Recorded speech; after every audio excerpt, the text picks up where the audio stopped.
All right. So we are now recording. Hallelujah. Yay! Unlike last. That blustery.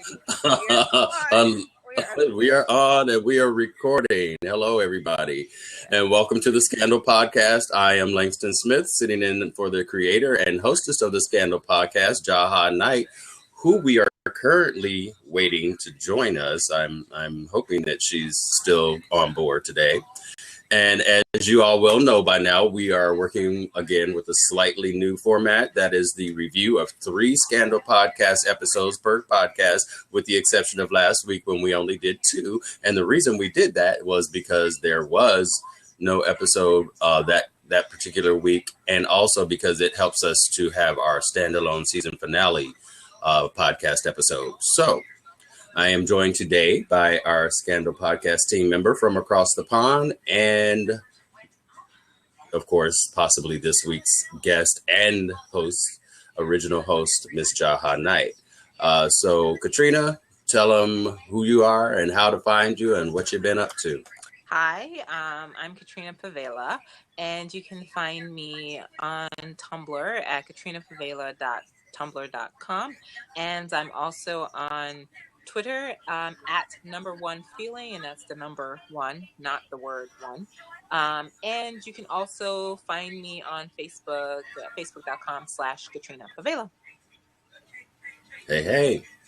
And so, as you all know, I'm Langston Smith, and you can find me at Langston Smith. That's it. At Langston Smith. So on Twitter, and that's on Twitter. And actually, I think my handle on Instagram is Langston_Smith at Instagram. So as you all know, you can reach out to us while we're live, ask questions, and we'll address them later in the Q&A portion of each segment. And we'll also be announcing throughout the episode reviews. So if you or your friends want to watch us live, just follow, visit us, and like us. Scandal Podcast on Facebook, Twitter, and now Blab. And you can post to us and ask questions on Facebook if need be. They will pop up on my phone. I will see them. I believe, I think you can ask questions of Katrina. She's on Facebook as well. So just tag us and ask us questions, and we'll be more than happy to answer you when we see your messages on our Facebook page. And of course, as you know, you can watch us live and in color on your computer screen. And again, there's a Q&A feature on Blab. On my screen, it's to the right, and I'm going to assume it's the same on your screens. So just, write your questions, and we'll be checking those out as they pop up on the right here. So let's start with our first episode synopsis. That was Scandal 518, Till Death Do Us Part. Katrina, can you still hear me? I can hear you. Okay. Some weirdness has happened with my sound over here, but as long as you can hear me, I'm good. Okay, so 518, Till Death Do Us Part. After killing Andrew, or I'm not really sure if we can just say killing, after just completely destroying Andrew's face, obliterating Andrew's face and head, Olivia decides to stay with Rowan and Jake. And while faking a remorse-induced depression, Olivia discovers that Rowan's plan is to get Edison elected president and make Jake his vice presidential running mate by marrying him off to Vanessa. Jake and Olivia, however, reconcile, and I put that in air quotes, and make plans to escape together by having Jake jilt Vanessa at the altar. However, when Rowan threatens to slit Jake's throat if he chooses Olivia, again in air quotes, dumps Jake before he can dump Vanessa. Meanwhile, through flashbacks, Jake's backstory of an abusive childhood and training at B613 is revealed. So, Katrina. Yes. Was the storyline for this episode compelling? Why or why not? I feel like I'm going to be really predictable here because y'all know that I am not fond of Jacob Ballard, aka basic ass Pete Harris. And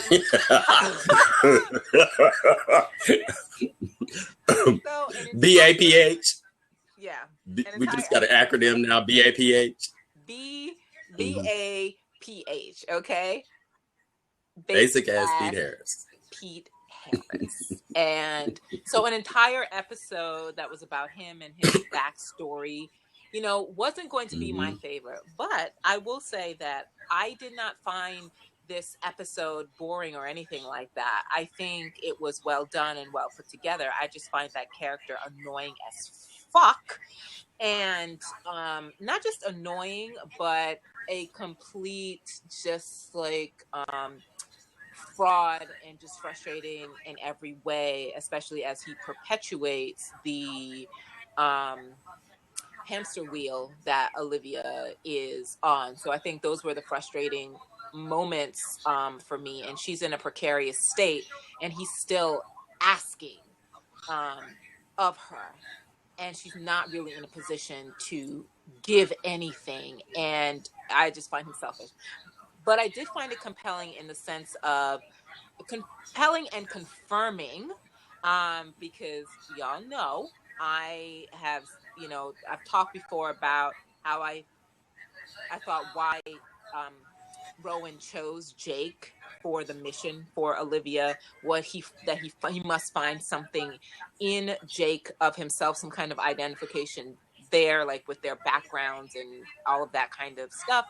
And also about the really confirming the kind of link between the whole incest thing and the sexual abuse, domestic abuse, emotional abuse, and Jake's relationship with Olivia. And it also provided a lot of background about the techniques that Rowan uses with Olivia, why Jake speaks to Olivia in certain ways, all of that kind of stuff. So it was one big clusterfuck of a family episode, but I thought a lot of the parallels that it drew, and that essentially the episode was about Jake and Rowan's relationship, right?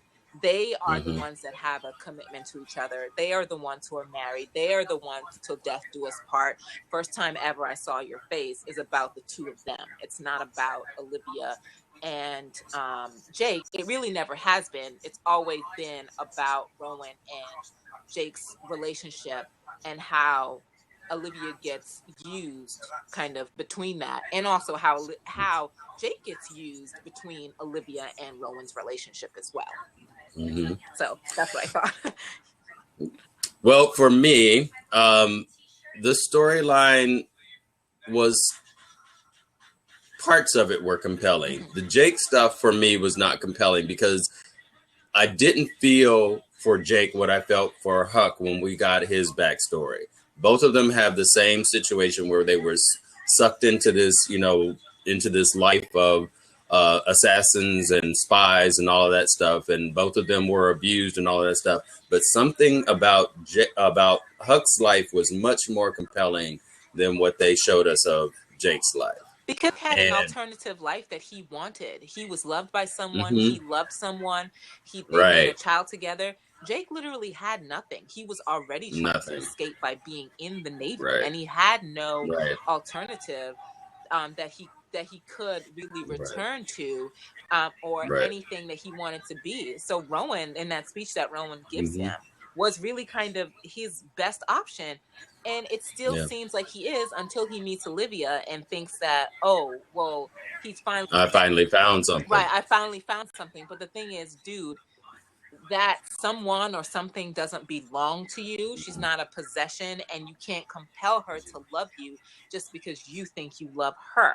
And I've said this before, before knowing his background fully. We got a little bit in 313 in his No More Sun on the Horizon speech, that this guy, I don't even know that he understands what love is. The way he has treated Mm-hmm. Olivia, that is not love, because Rowan doesn't love Olivia either. And he is Mm-hmm. using the same kind of tactics and psychological gaslighting and methods that Rowan has used. So I'm like, you don't love her. You can't love her. You don't know what it is to love her, because you can't even love your goddamn self. Olivia has similar kind of problems, but she isn't as far gone as you are. She does have a saving grace. Right.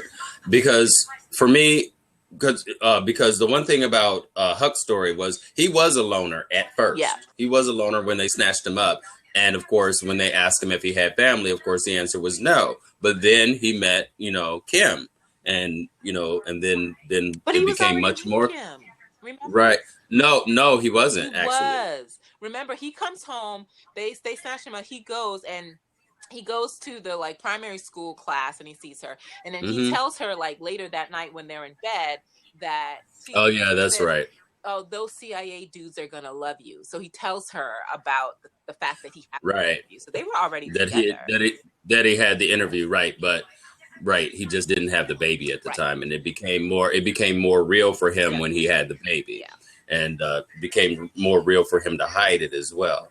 But yeah, that's the comparison between the two, is that it just didn't have the same pull of the heartstrings as Huck's story did. Yeah. And as well as the fact that Olivia found him in the subways. Yeah. Now, the parts of the episode that were compelling to me was the way that Olivia, because I kind of predicted it as well, that Olivia showed up on that. I'm going to answer your question in a bit. Sorry about that, but because no, go ahead. Yeah, I kind of predicted it, that Olivia was going to show up when she showed up on his doorstep. It was so she could get intel. Yeah, because I definitely didn't have this feeling that she was truly feeling any residual remorse in that moment that drew her to that point to go to Rowan's house. She wasn't going to him to get consoled. I knew that, because we know that's not possible.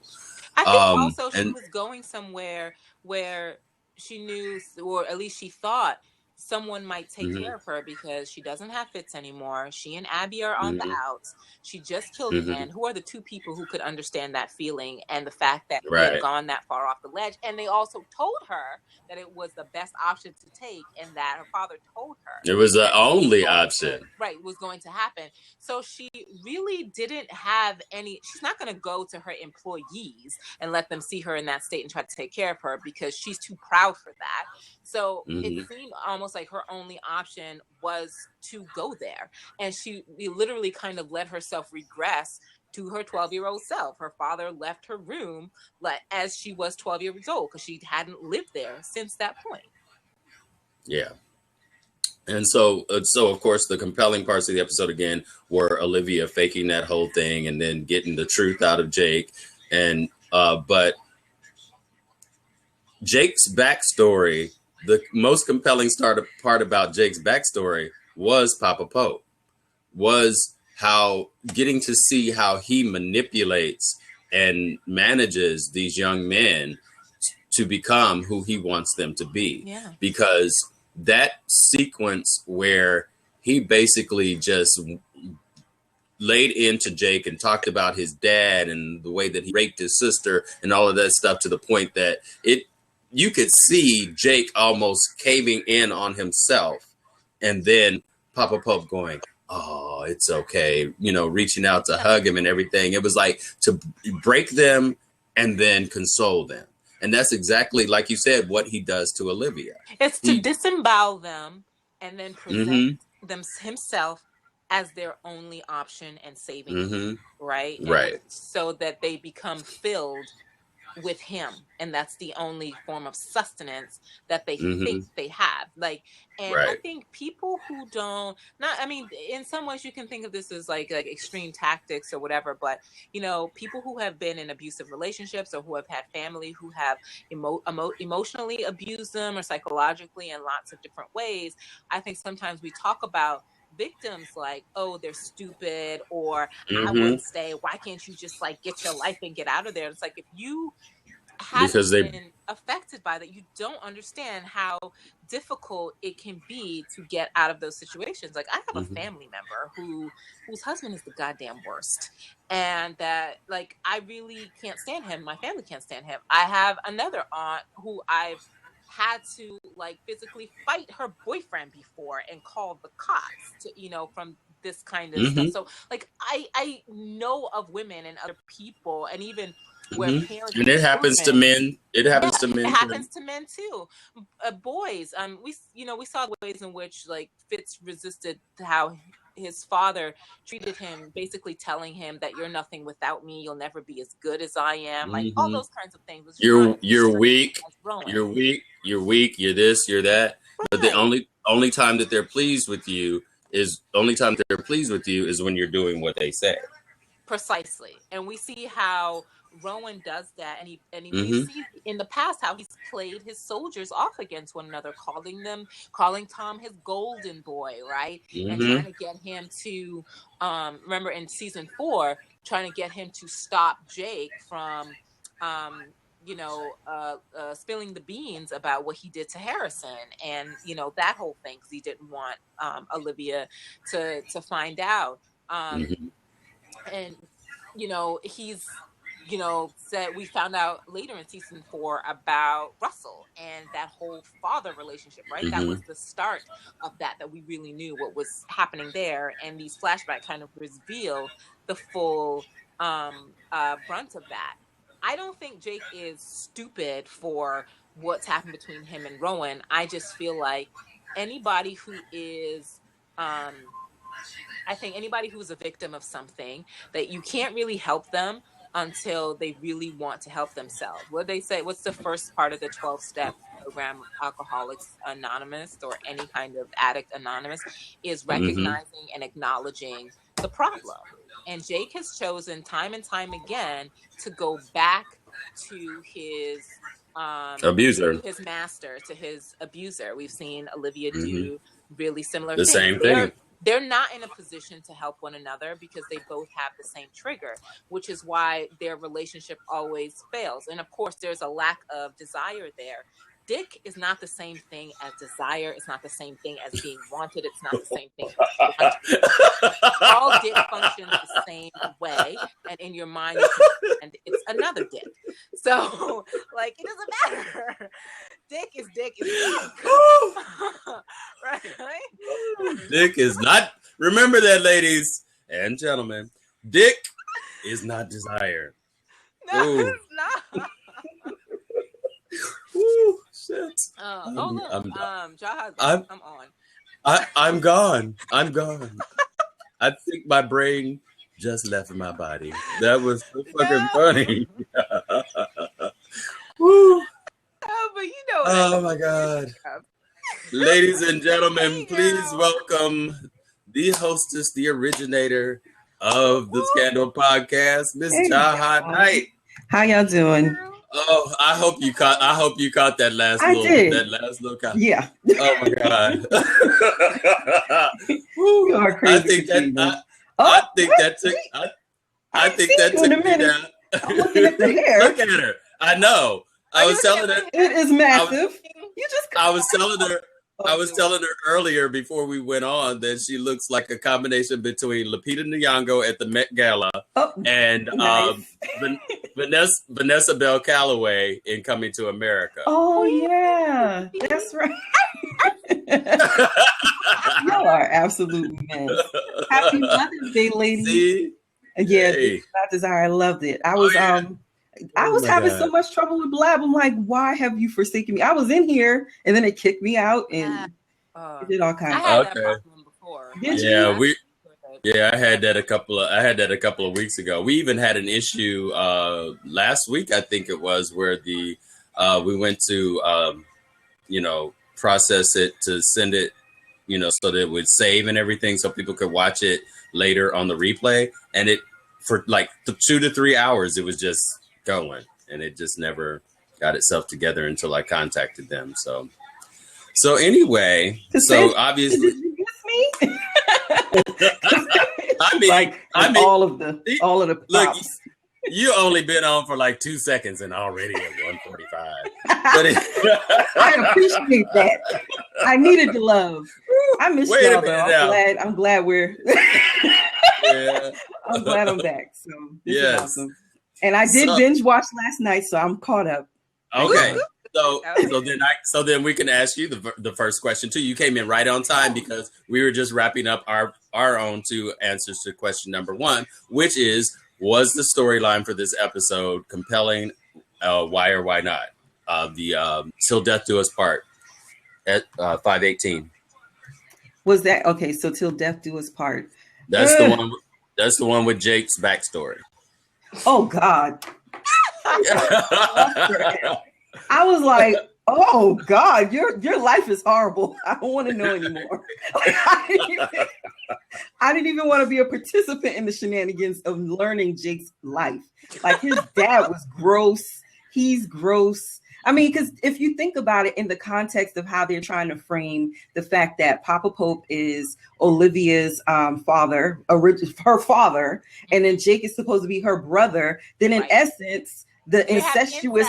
Yes, the incestuous. It's like who? Exactly. Wait a minute. Who was? Who was it? Was it Cassandra that came up with incescapades? Who was it that came up with incescapades? Oh, was that? I think that was somebody came up with that. It was hilarious. Spectacles and Script. Spectacles and Script. Yeah, that is just gross. I was like, sir, if this is the case, if it's really supposed to be you're just continuing the cycle of the nonsense that you were going through when you were a child. I was like, this is gross. Like the whole idea. And even the fact that Olivia wants him over Fitz made me nauseous. I was like, so. Fitz, though. But let me tell you why. Real quick, why? Because earlier in the episodes, when she's being fake drunk, when Jay comes home, she says, I just killed a man, so it's not like I'm in a position to, she said, rash decisions, something aren't my strong suit. The very next day, she makes this rash decision because she feels like she can't save Jake. So yes, I want to be with you. Do you want to be with me? Yeah, because that's the only way she can do it, like with her programming. Every that guy said like 3 or 4 different times that episode, tried to get her to say or admit that she loves him, and she never did. She never did. She's never said it. And people keep saying, "Oh, they're in love." If they're in love, she would have said a long time. I don't believe they're in love. I just believe that it's she has a savior. But she has a savior complex. She likes to save people. So that whole idea behind the fact that, this is where Jake is and I have to save him. Like, look at the very last, I know. She romanticizes that The very last episode where he was like, tell Olivia I need help. I want to get out. Like, I wanted to punch her in the goddamn face. Tell her I'm chasing the sun. What's going on? Like, Olivia's not your savior, sir. Right. Can you text her? Can you just let her know I need help? I'm gonna push your head into this desk real quick. It's like, does Papa Pope have a LoJack on your phone? You couldn't just text Olivia yourself and tell her that you like, I need help. I would escape to the ends of the earth. That Rowan has their phones tapped, so maybe. Probably get a burner phone. Damn it, shit. You think if he has the phone taps that he doesn't have Edison's place tap, like his office? Duh. Like, come on. And you know what the sickest part of Till Death Do Us Part is the fact that Papa Pope knew everything that was going on, which means he has cameras all over the house. So he watched them, have sex. Papa Pope is gross as well. Well, remember, he's the one that sent him in to seduce his daughter, and he's the one that asked for the sex tape so he could show his kids to be like, look, somebody's sleeping with your property. Aren't you mad? I bet you your property. You can't fucking stand him. Right. Okay. You can honestly tell when men don't like women. And I think Papa Pope just doesn't like women. He's still mad. He's still mad at Maya. He's still mad about Maya. Okay. That must have been some A1 sugar size. That's That's gonna be the spin-off flashback series called Mad About Maya. what really happened? Tell me why you mad, son. What really happened between that would be an awesome story to see, this back when they met, from the point that they met to the point that she betrayed him. I think that could last at least to see that. At least a good 6 seasons. Get that could stuff be on Dominic and her trying to cross the globe, being a badass, and like all these countries. That would be so hot. Especially if she had a good weave on. Yes, that would be. That would be so good. A brushed weave. A fresh brushed weave? Yes, I'm here for it. You know what? I think she's gonna block you on Twitter too. So Columbus Short blocked me on Twitter. Yes. Look, he blocked Scandal Podcast on Twitter. I'm like, you don't know nothing about my other name. I got you, sir. I can still talk trash about the lack of life that you are really getting right there with that sad little CD that he released. I'm like, don't try to jump out of acting into singing because nobody wants you on these screens. Okay, I'm digressing. I'm off topic. Okay, so now it's time for our cash or trash, and where we talk about our favorite or least favorite moments in the episode. If it's trash, if it's cash, it was on the money, and if it's trash, it should have stayed on the cutting room floor. Yes.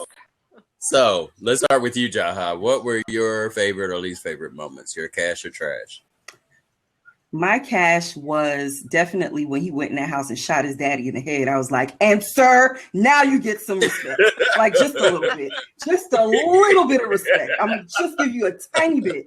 My trash was when him and Olivia were doing all the hallway things. I was like, gross. Just that could have stayed on the cutting room floor for me because just nasty.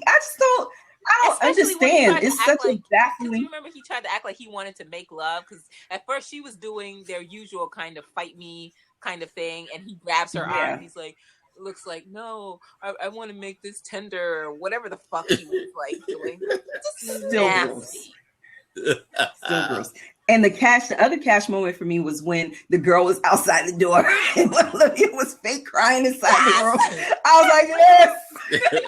That was one of Yes, this gave me life. So those are my moments. I love those parts. Oh, and I did like to see how Rowan truly broke him down in order to get him into the headspace. I was like, wow. Yeah. He must have read that Willie Lynch paper because he did a good job. That was a good job right there. Yeah. Okay, that's mine. What were y'all? I'll go before Katrina because she go on. He said, "We know her. It's fine. We love it." So, and it's good. And because I love to hear her talk, so therefore I just want to give her that space. Yeah. So, but anyway, my trash moments were most of Jake's story, with the exception of Papa Pope's breakdown of him, because, like you said, he must have read the Willie Lynch papers or something having to do with slavery and dog training, because that moment was so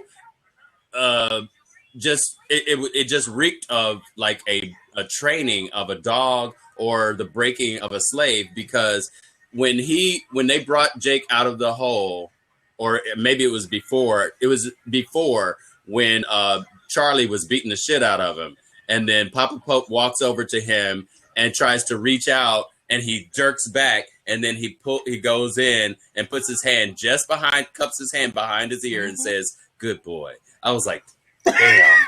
I was like that. I mean, that gave me chills because I was like, that was so fucking crazy mentally you made that connection. Sandra, but you know what? Oh, you made that connection. Catching episodes of Underground. I was gonna say it was like I don't remember what it was. And they talked about the breaking of the mule, and I was like, shit. If that ain't Rowan. Mm-hmm.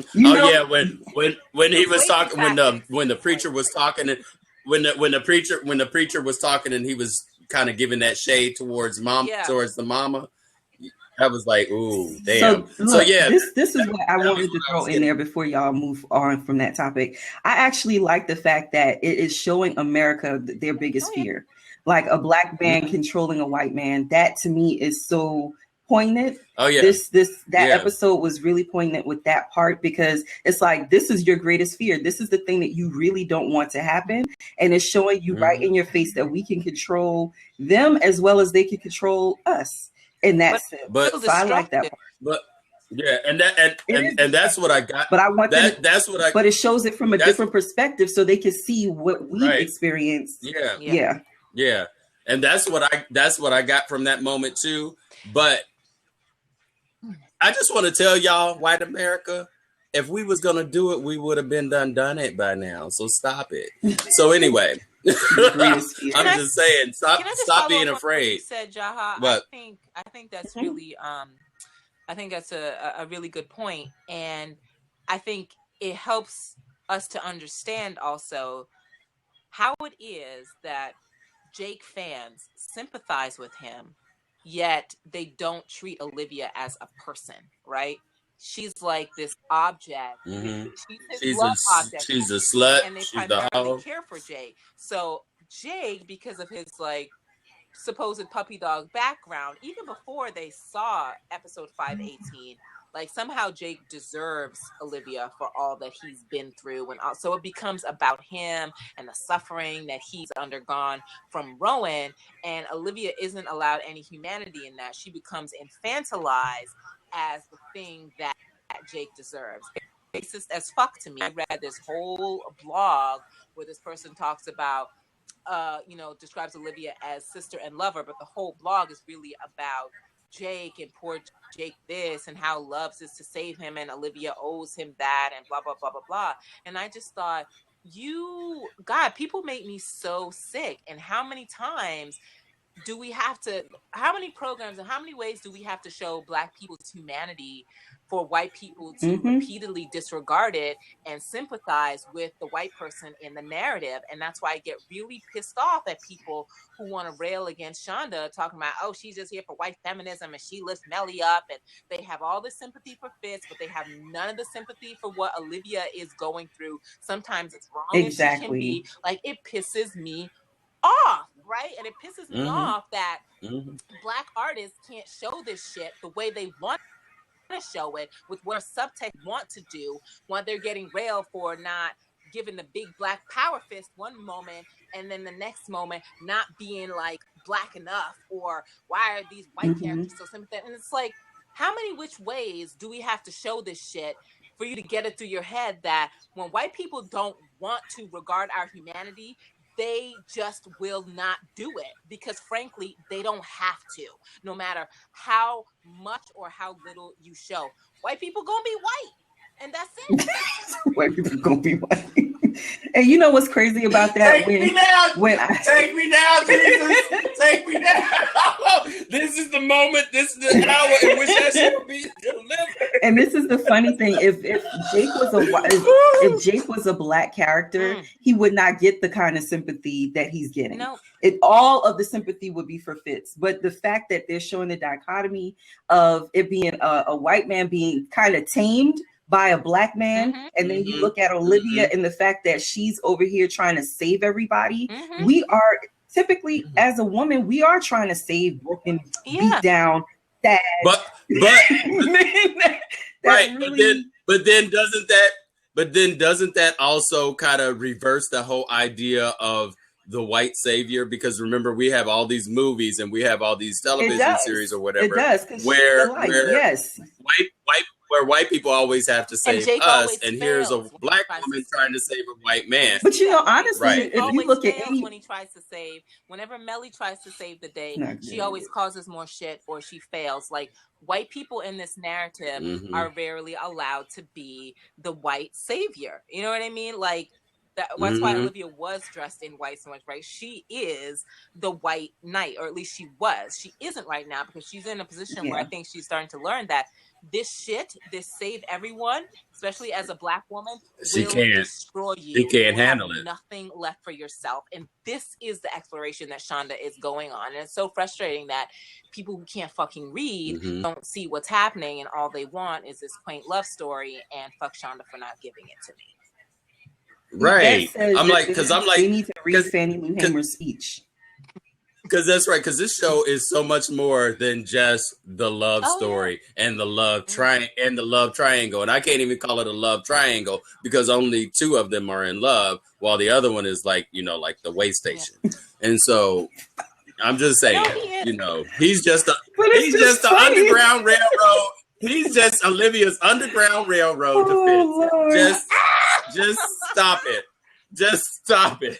And the fun thing is, they all love her. That's what I see. Like, look at we're not at that episode yet, but yeah, let's keep going. We're not saying that Jake doesn't love Olivia. We're just saying that Olivia doesn't love Jake, not the way that she loves Fitz. There is a difference, and there is a connection between her and Fitz that she does not have with Jake. She sees Jake and as a kind of family because, and there is a sibling relevance there with again of Rowan and the way he has trained her up, you know, and all of that. So there's a relevance there.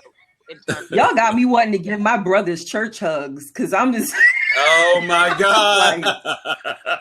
What did you say? Give you this church hug because hey, just watch Scandal and it was gross. It is gross, and I don't know why these girls are out here romanticizing this shit. I just want to smack them upside their head. You don't know how many times God just really holds me back from replying to a bitch that you are crazy. Oh, speaking of replying to a, you know, okay, so somebody came to me from your blog, Katrina. Somebody came and sent me an email, and if you're watching, young lady, this is all for you. Oh. So she came and sent me an email saying that, oh, Jaha, you're out here promoting your business and you say the N word and you curse and you this and you that. And I would never buy from you for those reasons and this and that. Let me tell you something. If you that judgmental, then I don't want you to buy from me anyway. And my business is quite fine. Thank you so much. So the fact that you took the time out of your day to send me an email, let me be clear about haters. I don't give a flying F, okay? Not a flying one, not a walking one, not a crawling one.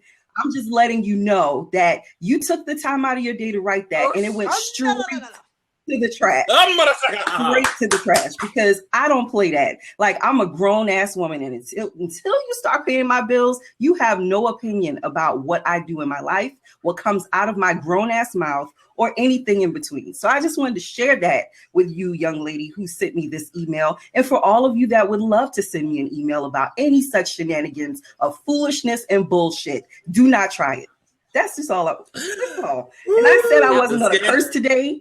I was like, I'm not going to curse today. I'm trying to be saved by the Jesus. But, you know, that pissed me off. And that was a couple of months ago. But I was like, you wait till I come back on Scandal Podcast. I was just like, I'm about to tell you something, lady. I feel so used because that's the only reason she came back. She came back so she could read that girl, not so she could talk about Scandal. No, I came back. I missed y'all. So, yeah. All right. Okay, so let's get back to this cash and trash because we still got to get to Katrina stuff. But like I said, the cash, of course, was the whole breakdown of how Papa showed us how he breaks down his people. Charlie's stupid ass. He was hilarious. And cash, another cash for me was Olivia's brilliant drunk scene where she literally got all the dirt, all the stuff that all the tea is as they say. She got all the tea out of him without actually being, her face. I mean, that was such a brilliant moment for me, was when she was totally drunk. She said, just tell me you don't love her, blah, blah, blah. Just like loud ass drunk. And he says, I don't love her. And she's like, gotcha. But she that was a catch. That was, I know she knew that, but she had to make him say it. But the fact that she didn't continue, the way that she just kind of like faded out of that drunk moment, like, gotcha. Right. Now what? You know, it was like she didn't even try to continue to fake to be drunk. She got what she wanted out of him, and then it was like, now where do we go from here? Tell me what else is going on. And he's like, and he's just like, you and your father and your games. Like, you are rich because the games that you and Rowan play with her, right, like, right now, right. You've been right there. I mean, well, the last episode we just watched, you and this, tell Olivia I need her help. Tell her I'm sick. I need to be saved. I'm chasing the stuff. Save me! Got me in the house. Like, it was just, like, I have to have sex with a different woman. How dare she? You know, I know we're gonna get to that later, but the look on Edison's face is like the. Like, I'm gonna help you.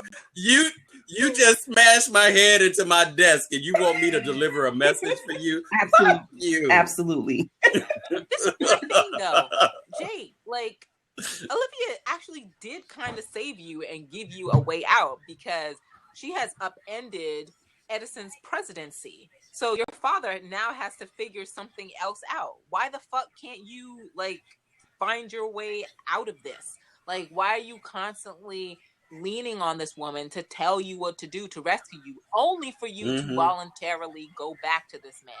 All of season 4, you were free. All of season 5A when he was quarantined, and you chose to go back to him in 509 of your own free will, just because you learned that he was right. And you're always telling Olivia about the masks he wears and all this bullshit. Yeah, why'd you go back there? Why? But you know what? Yeah. You know what? Just like y'all brought it up earlier about the dog, even when a dog is abused, it still goes back home. Yeah, but this is what I'm saying. He has, again, and Olivia has already saved him at least 2 times, right? And Fitz even saved his life. Yet, like, Jake always goes back, and it's like, when is this cycle ever going to end? Where he's like pleading with Olivia, save me. She delivers, and then he ends up back there. How long can they even go through that? You know what I mean? Like, Olivia can't. I want to know how small the world is. I would have been burnt off my damn fingertips and changed my entire facial structure to get the hell away from Rowan. Yeah. And I'm telling y'all, there's no way. He would still find it because he would know the plastic surgeon that he went to. Let me explain something to you, Linda. There would have been nothing. I would have been in such a back room of the back room that Rowan would have never found me. I would have and then killed the plastic surgeon to get you know the plastic surgeon. You will say no words. Split. Like, you tell nobody I was here. Do you like your face? Yes. Thank you. Yeah. Was waiting. Two things. You don't have to pay, and your secret is safe. So there you go. Pop. There's no way. Okay, let me do my my cash and trash. Okay, go ahead. Go ahead. Trash was actually I had 2. One was the scene where he talks about you need to do something with your hair. Have you seen it in the mirror? It's not pretty. And then telling Rowan, she promised to do something with her hair when she has said nothing of the sort. So I just thought, this woman has been here and is like trying to recuperate, and that's the shit that you have to say? Shut up. Also, the scene where he's talking about at the end of the drunk scene, he's all like, we have done horrible things to each other, but I keep loving you, or I always come back to you, or always like end up with you. And I just wanted to drive a stake through his eyes, because there's just been like too much evidence of how, whenever she's not paying him any attention, he does shit to like get her attention, or he, invades her space just like her father does and berates her. And I'm just like, just shut up. My cash, and I don't know if we have time for me to read this because it was so freaking epic and everything I have waited to hear from Olivia, was that monologue that she delivers in the church. It was like amazing. All right for giving it a name. The monologue. Because she really didn't have to say half the shit that she did to make the point but the shit that she said was true. No, it was true, and that was my point. A lot of like Oleg fans were trying to dismiss it like, oh, she's just projecting. That stuff she really wants to say to Fitz, and that, you know, she's just saying to Jake. Meanwhile, these people, But just like, no, because Fitz has never come running when she called. Not like Jake. and let's like also watch how right after that scene came running when she smashed Andrew's head in, though. Right, thank you. That's the best scene of all 5 seasons. Let's get that straight. He didn't come running. He came tapping. Stop. What the fuck? Then Ran he came. to her. It Right. was the best scene ever. I was like, hell yeah, beat his head in. You know, Yes. because when I went back to watch it and You I heard hear his it, right? footsteps, and you literally hear him stop. Like, what the fuck? Then he starts walking again. I wish and then he goes to her. Right. I wish we could have seen his face. Yeah. I wish we could have seen his face like we saw Abby's face, because Abby's face was like priceless. I was like, she's like, but anyway, we'll get to that too. Yeah. Because I'm gonna I need to give Abby some MVP props. Oh. She's Mhm. Yeah. Okay, let me just read this real quick because it's just so beautiful. Y'all have to like hear. I can't do this. I can't be with you. No, this is me, Jake. No, this can't be fixed.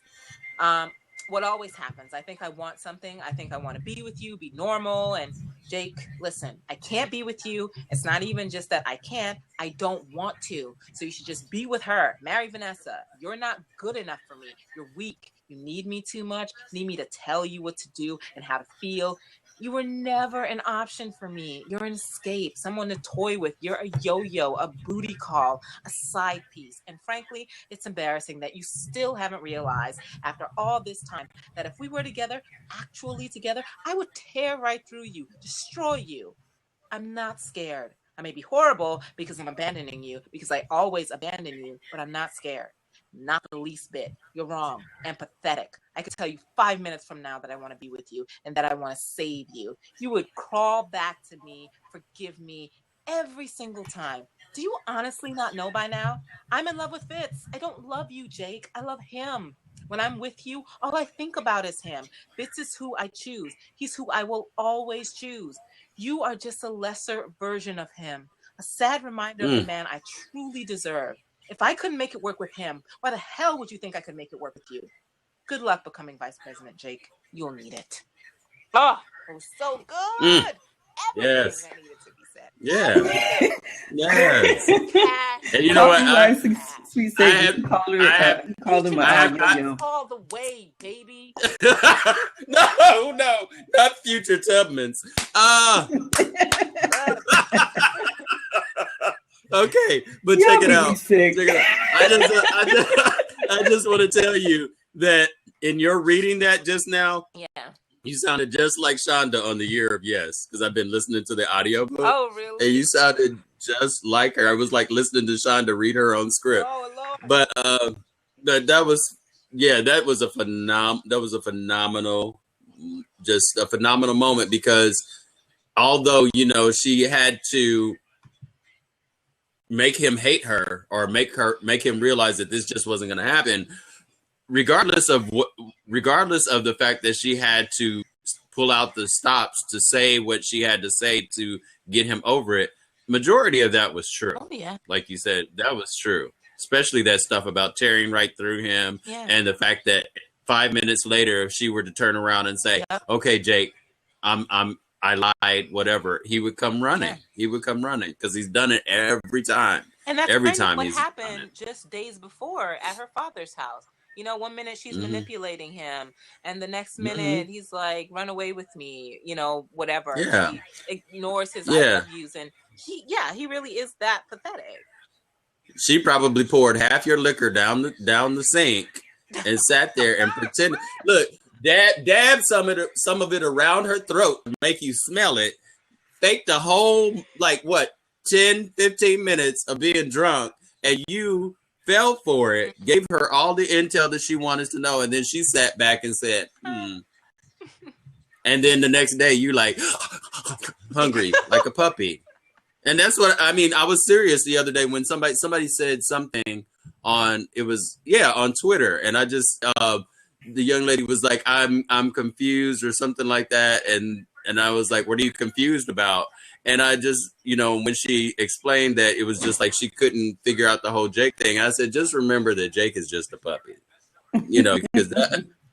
because that's how Papa trained him. He was a puppy, and and his job is to come running when Papa snaps his fingers, and he comes running, and now he's the family pet. He literally is the family pet because he comes running when Olivia calls too. He was trading one command for another. That's right. And the unfortunate part, then that makes it look like Olivia's having sex with her puppy, but yuck. Her brother and he's her brother puppy. He's her brother puppy. Ew. Yeah. Anyway. Yeah, it's nasty. It's nasty all around. So now, in this episode, what scenes, through lines, or moments would you cast? Oh, we already did that. What was a game-changing moment from this particular episode for you, Katrina? Yeah, let's start with Katrina because I got to thank. I think for me, I hope. I don't know if it is. But I hope it is for Olivia, the moment where Rowan is talking to her and he is squeezing her hand and, he forcefully grabs her chin, because that is the first time we see him physically hurting her. And if you recall in season 304 it was, when Jake is trying to warn her and she says, my father would never hurt me, not physically, but now he has. So it's like, what part of you is left for him not to hurt?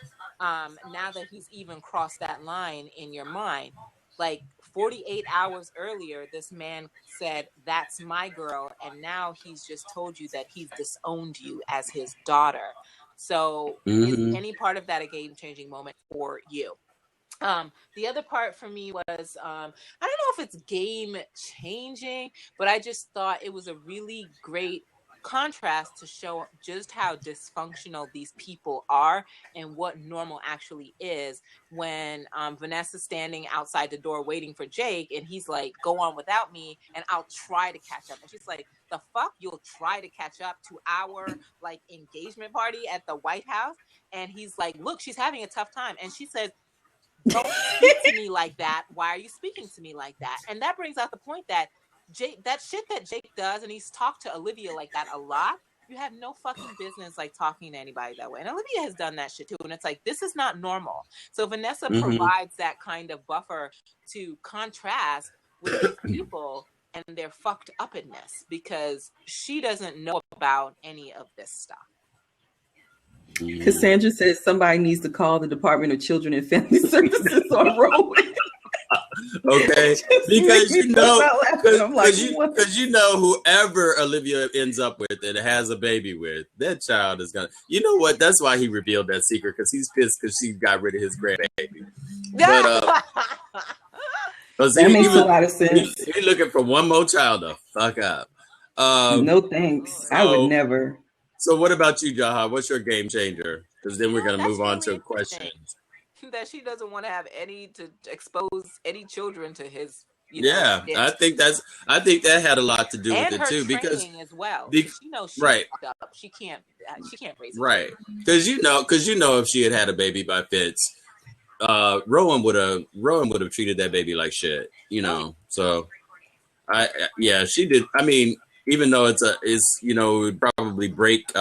It would break Fitz's heart or whatever, but I think ultimately if she told him why she did it, and I believe that's why she did it, because of her father, that he would be okay. I mean, we can talk about this in the 520 episode, but I actually don't think it's like, anyway, we'll talk about it later. Okay, Jaha? I think for me, the game-changing moment is the fact that she still is, when she went back to that house after murdering Andrew, she went there with an agenda because she knew something more was going on. So to me, when she was running and we saw her with Huck and Quinn on the side of the road and talking to them, that was really impactful to me, because I was like, oh, she's not losing her damn mind. Because at the moment I was just like, what is going on here? You laying in the bed in your childhood room and the little she is sheets, losing and her mind as well. I was just like, what? Prince I know posters, that, but Prince posters on the wall, and you know what? That was so weird because of the fact that it was the day that he died, but that episode aired on the day that he died, but there was that poster of him on the wall. And they couldn't have known that. It's just it was just but I kind of think that that's a great representation because Prince stood for the people. Well, the people who loved him were the outcasts. We were the ones that wanted to be ourselves, and it's really kind of telling that she had that on the wall. Yeah. So I like that. Yeah. And y'all know I'm a huge Prince fan, so I was crying for days. I don't even want to go into it. It just made me sad again in Langston. I don't even want to think about it. Yeah, sometimes it snows in April, Jaha. Sometimes. So just rub it in. Why don't you just rub that in? I had to throw that in because that's the song that took me down. I was in the car and I was like, "Dog." It took me out. So let's. Do you have anything else to say, Katrina? Because I mean, you guys already hit my no, I'm good. Game changers. So let's move on to some audience comments. Oh yes, they have a plenty. Tula Rosebud wants Jake to find somebody to love so he can move on. Mm-hmm. And for his sanity, move on as well. She said everyone deserves a real love, even Jake. I told her he already had a love. She died. She died. We didn't even know he was married. His backstory is so convoluted. Right. They didn't even include that in his backstory. But Annie 340 says Katrina Rowan. After right. True. 613. Right, but they still should have included it. But Katrina Rowan is going to lean on Annie. This is Annie 340 saying Katrina Rowan is going to lean on Jake to be Vargas's VP. I think that's what's going to happen. I think he might get Cyrus to do that shit too. Yeah, he might. Yeah, he might try to force Cyrus to make that happen. Or the other option is it may not still be too late for him to just push Jake as the candidate. That's a possibility. And we already know that Jake is already coveting everything that Fitz has. So, if the opportunity to become president happened, he probably would go for it. Here's what I want to happen. For Olivia to think that, if she makes him Melly's VP, that she can save him because she'll be at the White House, with Melly to watch over him or some bullshit. And Papa would still be running it. Well, yeah, exactly. So, I think that's a far-fetched idea. The Vargas thing would probably more likely to happen. And Tula Rosebud says, I took offense to the hair statement. I thought her natural hair was beautiful. Yeah, we all did. I thought, why is he even making commentary on her hair anyway? And why didn't... I think the fact that it wasn't in beautiful ringlets like it was on the island. It was kind of in like a scruffy ponytail. She had pieces all out here. I guess he was cool with it when it looked all nice and laid on the island when they were there for 2.5 months. But when she was looking all scruffy, he didn't want to see her like that. Yeah. And it was honestly, almost... White people always have commentary about her. But the other thing was they were so very nonchalant though about her being there because even though we know she after the fact that she was faking, but in the fact that you possibly didn't know that she was faking, y'all were kind of nonchalant about her little breakdown. It was I don't think she was faking because she was there for weeks. And remember when Jay comes in, he's like, I've decided you're going to eat something today, which means she hasn't been sleeping. Been there for a while. She's been sleeping. And the only reason she perks up is because Rowan tells her, we're moving up the wedding date. Jake would love you to be there. That's when she becomes curious, like, why are they doing this? What's going on? Why the need to move up this wedding? And she goes into this mode. And Olivia does that whenever she is out of sorts or in a panic or anxious, as a way to kind of ground herself is to work. And her savior thing is activated. It's a distraction from the other shit that she's dealing with, that she's ill-equipped to deal with. So she goes into this mode of that I have to save Jake, and that's going to somehow get her over what she's going through. But she is losing her mind. And you know good and well with that big ass purse she had, she was not starving herself. She had some Twix and some Snickers and everything up in there. She wasn't starving. She was snacking. She had them thinking she was starving, but she was snacking out of that purse. You are an absolute mess. Snacking in the purse. Anyway, let's move on to the next episode. And so Tula Rosebud again says, it's too bad that Jake can't find a real woman that truly loves him and could get him through all the shit that Rowan put him through. He deserves that at least. His life has been hell. True. But it don't have to be Olivia. It don't have to be Olivia. Right, but I agree he needs to find somebody. Hard. Maybe it'll be Susan. Oh Lord. She would get no chance with Susan because Susan loves herself and she knows who she is. Yes, she showed that. I was like, that's why she would snap. That's probably why she would snap Jake out, and she probably the only one that could talk back to Papa Pope without him wanting to kill her. She's so fucking cute. She's so fucking cute and hilarious. Papa Pope would probably just be like, "Okay, thanks," and leave. That would be hilarious. I would just love to see a moment between Papa Pope and Susan where Susan is so oblivious that he's supposed to be intimidating that she would be like, is that supposed to scare me? I would just love to see it. Papa Pope's kryptonite is women, because if you think about it, like he's never really given a woman the kind of drama he's given men, if you think about it that way. And I think he just loves putting white men in their place for what he thinks. Definitely does. Yeah. So. Yeah. Coffee lightens. And also men who come from upper class backgrounds, because he kind of like school Edison a bit, and called him out on privilege. Edison was butthurt. Papa Pope he was just like, how am I going to get out of this? I just need to get out of this. When Lillian threw that solution. Okay, y'all skipping ahead. We'll get to that. So now I'm acting like how y'all be acting when I'm trying to like, what y'all doing? We have been rowdy. So sorry. Yeah. But Coffee Light and Sweet says Rowan must die. Now let's go pray for that awful thought. And dang it keeps going up.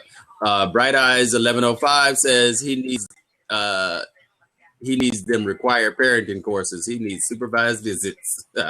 True. And then Coffee Light and Sweet responds with, now let me go pray for that awful thought.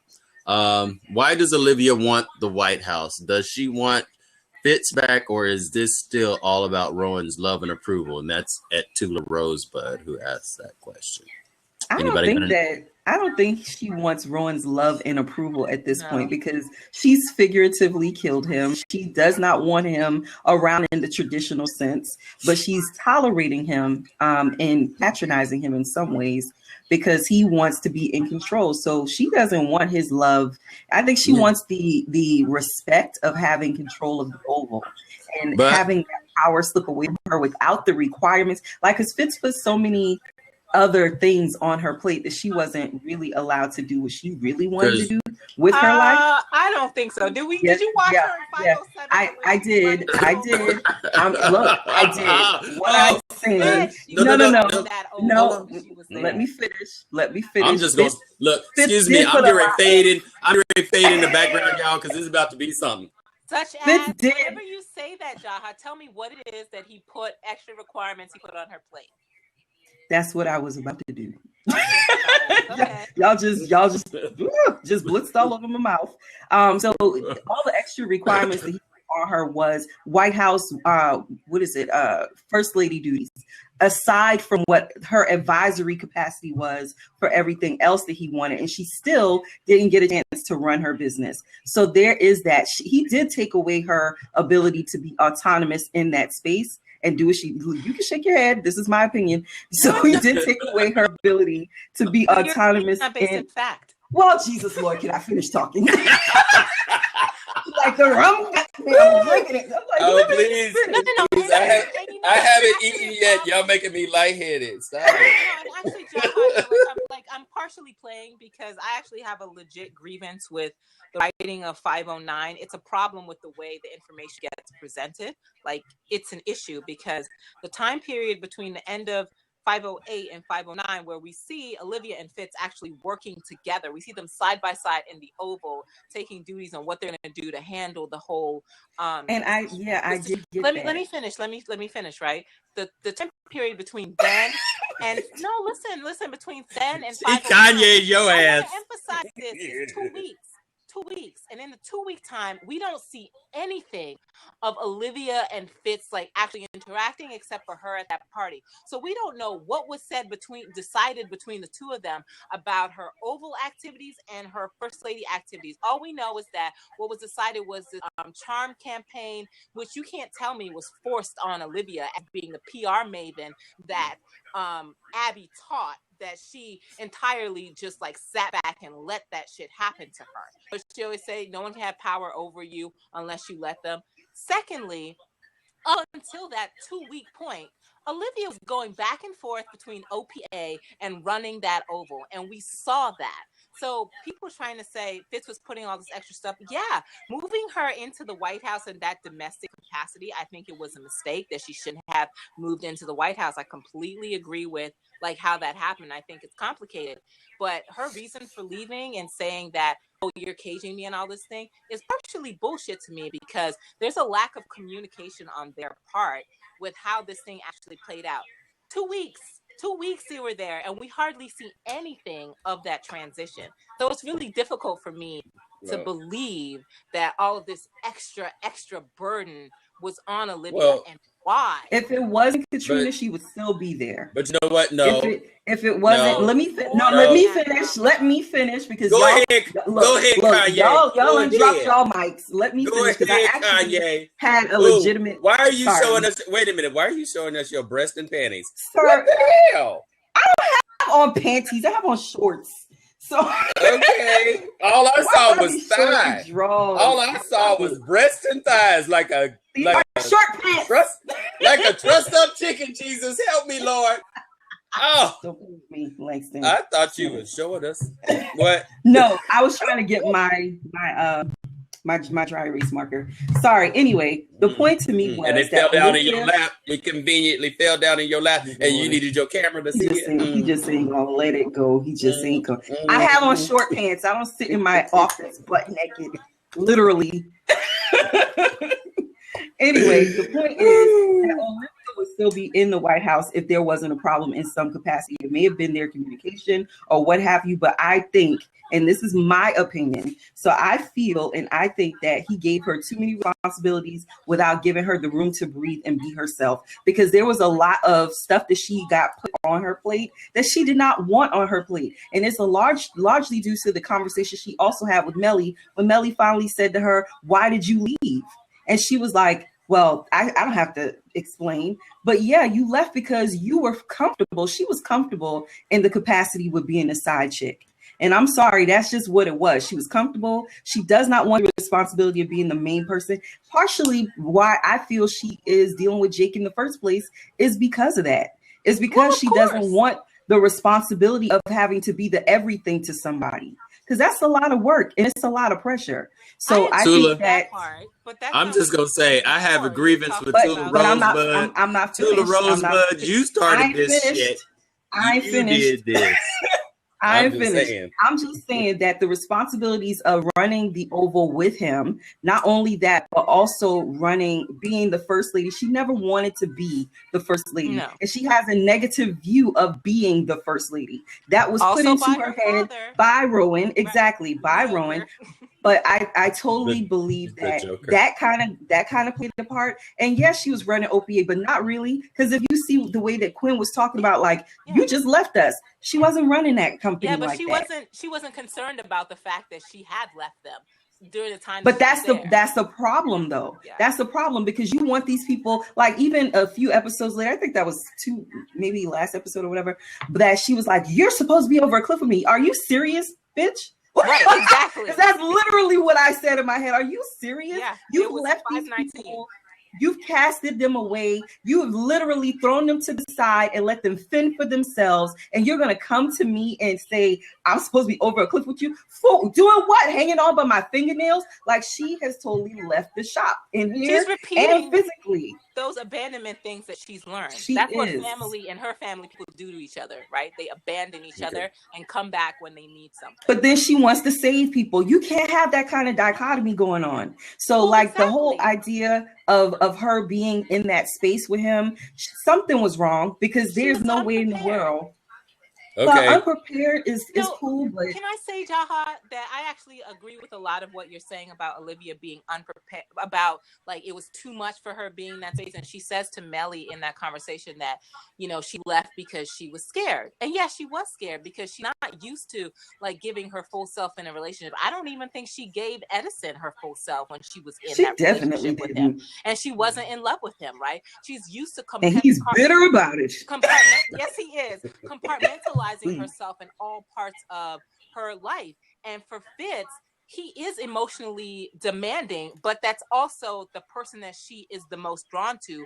But she couldn't be or give him like what it is that he wanted, right? She wasn't like prepared to do that. Added the stress of the pregnancy, moving into the White House, the extra duties, the fact that she was having issues with the whole idea of that domestic space and, you know, the inferiority, you know, idea her father put in it. So it was a lot that she was, you know, dealing with. So I think she was under a lot of stress. And I think I disagree with you originally because I thought you were talking about all these extra demands of Fitz when some of them aren't demands. They're this is what it takes to be in a real relationship with someone. And if that's seen as a demand and a sacrifice, then that's a problem. Because being she saw that, and that's why she left. Well, I think that's Okay. partly why she left. I'm gonna right. Felt ill-equipped to even like be in that with him, and so she went back to the thing that always works for her, which is to leave, which is to abandon the situation because she cannot emotionally deal with it. And the thing is, if she were a normal person, people would talk about this, people would communicate, you know, she would say, I don't want to be here, let's find a way, I want to go back to what I was doing, and we find another way to run this. But you know what, she's not in that space, she ends up just saying nothing, and then it gets to be too much, and she just bounces. Overwhelmed. So she do that over and over and over again. But Katrina, tried. I think when you say normal people, you mean like regular people, not real life people, right? No. I mean people who understand relationships and partnerships and say what Olivia understands, and her primary way of dealing with Fitz in a lot of ways is dictating to him and telling him what to do. In 507, we kind of saw that, like, this is what you need to do, this is what you need to do, you know, but she is not comfortable when the lens gets turned back on her to say, oh, wait, this is what I need from you. You Really liked me unavailable because you could come as you please. And in some ways, Fitz was kind of like Jake in some ways, where no matter what Olivia did, he said, I will never, you know, like, I will always choose you. I will never stop loving you. There's nothing you could do that would make me, you know, not love you. And having that kind of security, and that right there, the fuck they're gonna do, and know that he will always be there.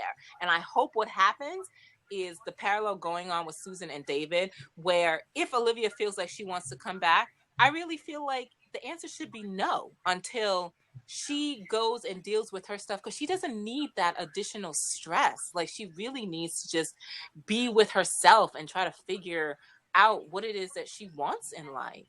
And she's using sex as a coping mechanism, and it's not working. Right. Yeah, I wish I could rewind you so you could hear what you just said. Sorry. When Fitz said, what did you say Fitz said about there's nothing that you could do that would make me stop loving you? Yeah, I wouldn't forgive. Yeah. That's why she left. Yeah. Because she aborted his baby. And it was a combination of things. But the biggest thing is because I don't think she's ready to face herself for what she's done. And she's definitely not ready to face him. And the longer she stayed there, she probably would have had to tell him. And so that might have been the tipping point. That was one of the. I think there were several. I think there were several factors. the Rowan point was also a major factor because, and I don't know if I wrote this in the thing that I wrote or if I was saying it to somebody on Twitter. I think that Olivia really doesn't think she should be forgiven for going behind his back and letting out the murderer of his son. Who would forgive that? Just so instead of telling him, I really don't want to get married, let's find this other way. And the thing is, it was kind of decided for her by Mellie after she had abandoned the idea. Mellie went behind her back and did the whole thing. But part of me feels like Olivia has issues with Fitz even forgiving that without even, like, saying much to her. He just went and did it, you know? Right. And I think then the pregnancy thing and her not wanting that and probably questioning herself, why don't I want this? I don't think obviously she doesn't feel ashamed over it, and she shouldn't feel ashamed over it. But I think there are multiple things kind of going on where she's still hiding from this man. Right. It feels like, how can I still be this way and want to be in this? I can't possibly want to be in this, you know, and like I should leave. Right. So, all right, Langston, you transitioning us to the next couple of episodes? I am getting ready to transition y'all because y'all went in. Sorry. And to acknowledge you at Tula Rosebud, yes, I will miss this, but in that moment, I felt very much like Jaha. I couldn't say shit. I just had to sit back and let them do what they do and just let it be what it is. So now, let's see. Real quick, we're gonna finish off this last piece. Who were your favorite characters, your MVPs in this episode, and why? I know this is gonna be unpopular, but for this particular episode, the MVP for me was Papa. Papa Pope. Yeah, that's what I was thinking too. I was like, Papa because Pope. The whole training sequence just totally blew my mind. I was just like, Shonda is throwing some shit out there that folks ain't ready for her. And that was a strong moment for me. And Papa Pope brought it home. He brought it home, even with his bad shoe polish wig. But you can talk about Papa Pope wig, but you want to talk about Mama Pope wig. That thing is worse than Papa Pope's. No, baby. Papa Pope's wig was probably bad. Papa Pope's wig was Mama Pope's wig. Papa Pope's wig was Mama Pope's wig, patted down and microwaved. And so it looked like pubic hair. And then sprayed with extra black shoe polish, because I swear to God, I don't know that I know any black person with hair that black. Right. I mean, oh my God. It was so black. It was like, woo, Jesus. Anyway, but it did make him look younger, but it was still hilarious though. It was so black. Look, Tula Rosebud over here telling you important, but spelling your name all wrong. Tula Rosebud, if he was that important, you spell his name right. Well, on other posts, she has spelled it right. But who was your least favorite character in the episode and why? Jay. Well, obviously Jay. Absolutely. And his whole storyline. Look, if Harrison was there, it would have been Harrison, but Jay. Any top 2 character quotes from this episode for anybody? When Quinn called Vanessa basic. Said she was pretty basic. She's pretty basic. Yeah. That was good. I can't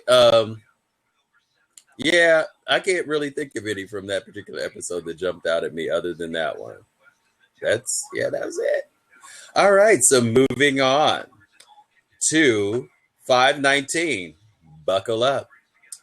The Republican presidential candidates traveled to Florida to get an endorsement from Governor Baker, which would lock up enough delegates to secure a commanding lead in the campaign. Abby stalls Mellie's plane from taking off by faking mechanical issues on Air Force One, so Mellie will be late. Marcus advises Mellie to take matters into her own hands and talk to Fitz about it, where Fitz reveals to Mellie that Olivia killed Andrew. Meanwhile, David is caught in a dilemma when Governor Baker offers to give her endorsement to Susan if he drops the investigation into Tamarack, a sugar company she took kickbacks from. David takes the deal and Susan gets the endorsement. However, Hollis Doyle is the true and actual winner of Florida. Michael is approached once again by Alex Vargas to help him take Cyrus down. When Michael confronts Cyrus about cheating, Cyrus reminds Michael of his place and uses him to get Alex Vargas out of the way. Cyrus thanks Michael and promises by phone to go to counseling. But when Cyrus returns home, Michael has left and has also taken Ella with him. Yes. Yes, that was awesome. Was the storyline for this episode compelling? Why or why not? Super compelling. I loved it. I thought it was awesome. Same. I loved it. Yeah, that battle of wheels. Moretta J asked if she could come on. Yes. Been waiting. Click the button, Moretta. I have been chit-chatting with her, and she was having problems getting in. Here she comes, y'all. Everybody, welcome our special guest, Moretta J. Miss Moretta J. They clapping you up, Moretta. They ready for you. You already got. Oh, look, giving her some love. Oh, I was going to say she ain't even on yet, and she already getting the idea. I'm mad at the. Oh, here she comes. Finally, hello, Moretta. Yes, so lovely to meet but you now on digital. But we can't hear you. Oh, make sure you plug in. Still nothing. You might have to unplug. So while we are waiting on Moretta to get her technicals together. Yeah, but it's good to see you, though. It is. I'm loving this. Oh, this is awesome. Yeah. So what did you think, Katrina? Was it compelling? What was your read on this episode? Yeah, I did. I was really happy to get back to the campaign because I feel like the previous episode kind of really, intruded on that momentum, even though, gave us some important things. But I was happy to get back to the campaign and a lot of other characters because we were limited in that sense in the last one. And I also love that we also see some of the effects and additional stress of what Olivia went through. Like, she was kind of really depleted in this episode. Like, she really didn't have many ideas that were working or any ideas. And she was sort of really still teetering on the edge. And so pressed to win and being like super petty with Abby, which I loved. Abby. The pettiness. Oh, that was hilarious. Oh God, I loved it. And it served as a really nice contrast to, I'll talk about this later when we get to Cash and Trash, with the previous episode for in terms of the idea of family. Mm-hmm. Because they were fighting like sisters. Yeah, in a way. Much. And some other characters too, but yeah, definitely. Yeah. Yeah, I have to say overall the episode was compelling, and especially for me later on when we finally when Abby finally breaks down and reveals, her feelings from the previous episode. I mean, I was so glad she brought it up. All of that was so bottled up and everything, but at the same time, you realize she always also realized it could have been her. But because I swear to God, I'm still flashing back to that crystal paperweight on that desk. But also, I love how the Liberty Report always has a double. It always has a double meaning, because while she's actually talking about Susan and Mellie, it also contrasts what's going on between Olivia and Abby. Yeah. Which I was like, it is like is the Greek chorus of Scandal. That's how they're using it this season. It's great. Right. And the way, are you there? Caller, are you there? Oh, yeah. Oh, yay. Thank you, Lord. She changed her headphones. Oh, good stuff. There you go. And I had to go into my laptop as well. Oh, okay. There you go. All right. That's okay. All right. It's okay. Whatever works for you. Because they've changed Sally into. That is like, it was the best idea for her character. She's like Fox News, Hannity, All of them. All of them just, and all of them just rolled into one. Oh, Rolled when into she caught Cyrus in the lie, that was so good. I was just like, really? Love that. I'll never forget. Little Cyrus Bean, I didn't see you sitting there. That was the best. Oh, she's so good. The shade. So, Beretta, what did you think of this episode? Was it compelling to you? It definitely And was. This is Buckle Up we're talking about, right? Correct. 519. Yeah, you know, I was just kind of disappointed in Liv and Abby because their bickering cost their candidates. And I would say before the episode started, I actually getting into the story, Hollis was in third place for what they said. At the end of the episode, he won Florida. And he became the number one Republican candidate at that moment for this episode. But, you know, I guess as we go into the episode, we'll talk more about it, you know, just how they're bickering, you know, really almost jeopardized, you know, the presidential runs. Yeah, absolutely. Okay. So, yeah, but yes, it definitely was compelling. And Liv, Liv is getting on my nerves, but that's all right. I have some things about Liv that I want to say that's not popular, you know, but, you know, I can see Melly's concern for her because I don't think she's doing a great job. And, you know, I'll go back to season 1. Liv really didn't win the presidency for Fitz for his for the first election and second. Yeah. So, you know, I don't think Liv is really. But I think she feels that way. I think she feels like I need to do this on my own. Yes. Like, yes. Like that's probably what's driving her. This is like her. I have lost, or like I haven't done things honestly. I really need a win on like a high level to prove something to herself. So let me just say this real quick. So Tula Rosebud, this is probably going to answer your question that you asked earlier about why she wanted the White House.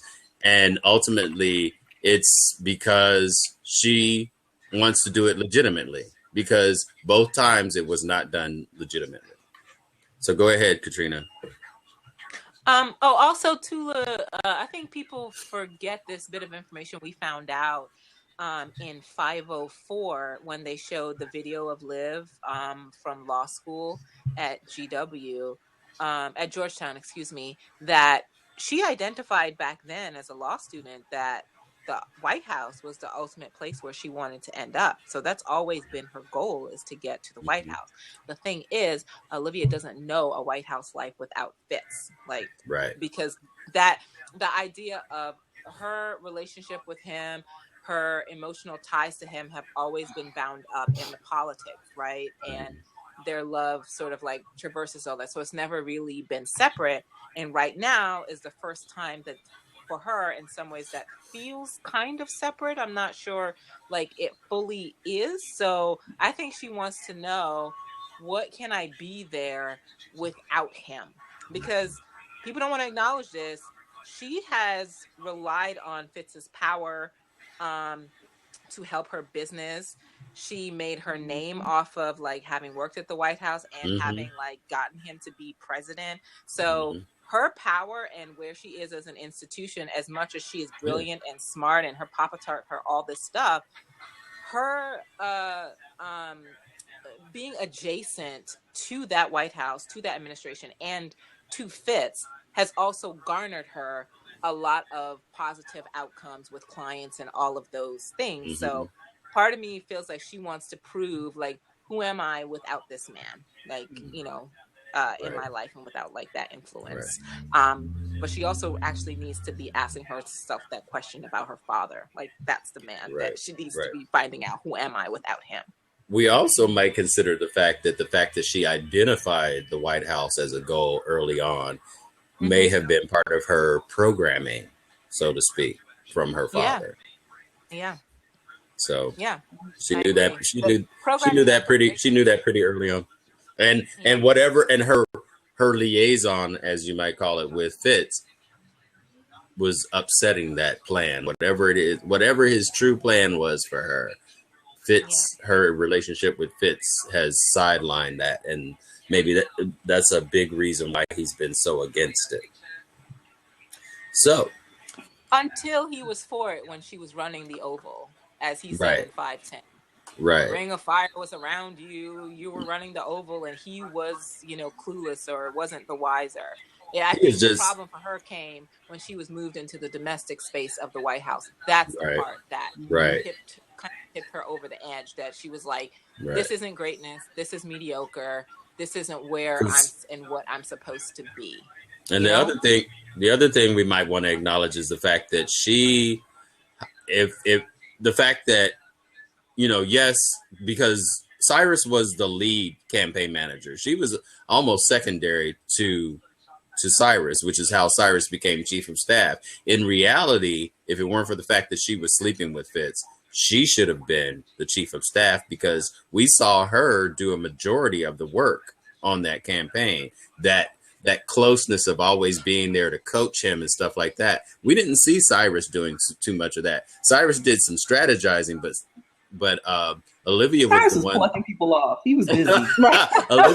Olivia was always the one there. Was always the one there guiding him, telling him what tie he should wear, that he shouldn't wear that color shirt, or that he should be closer to his wife. She was the one that was doing all that guidance stuff. The optics. That's what she was hired for. So she's always been his closest advisor in that way, and trust in that kind of seeing principally eye to eye. Their politics has always been really similar, and that's kind of they have a meeting of the minds as well as the loins and all of that other stuff, which is why they worked as a couple in that way. I like how you slipped that in, as well as of the loins. Like what? The lines for? The lines and the loins. The lines and the loins. Lines and loins. The other spin-off series from Scandal. Wow. Katrina just keeps coming with them. Are we going to move on to Cash or Trash? Yes, we are. Yes, we are. So now it's time for Cash or Trash once again. And since I've already described what that is, y'all know what it is. So either it's cash and it was on the money, or it's trash and it could have hit the cutting room floor. So in this episode, what scenes, through lines, or moments would you cash or trash, and what did you want to see more of? Let's start with Cash. All right, well, we start with Maretta. My first cash is that Jake was not in this episode. Yes. So that was give you some high fives on that, sister. I know, I'm giving up high fives. Yes, she deserved all of them. Thank you. One of my cash moments was Fitz and Abby. Let me back up. When Fitz walked off the plane, brother got swag. Let me just say that. Woo-hoo. Oh my Lord, that was cash for me. I have so much stuff written down, but I will say Marcus handles Melly very well, and where Liv doesn't seem to be.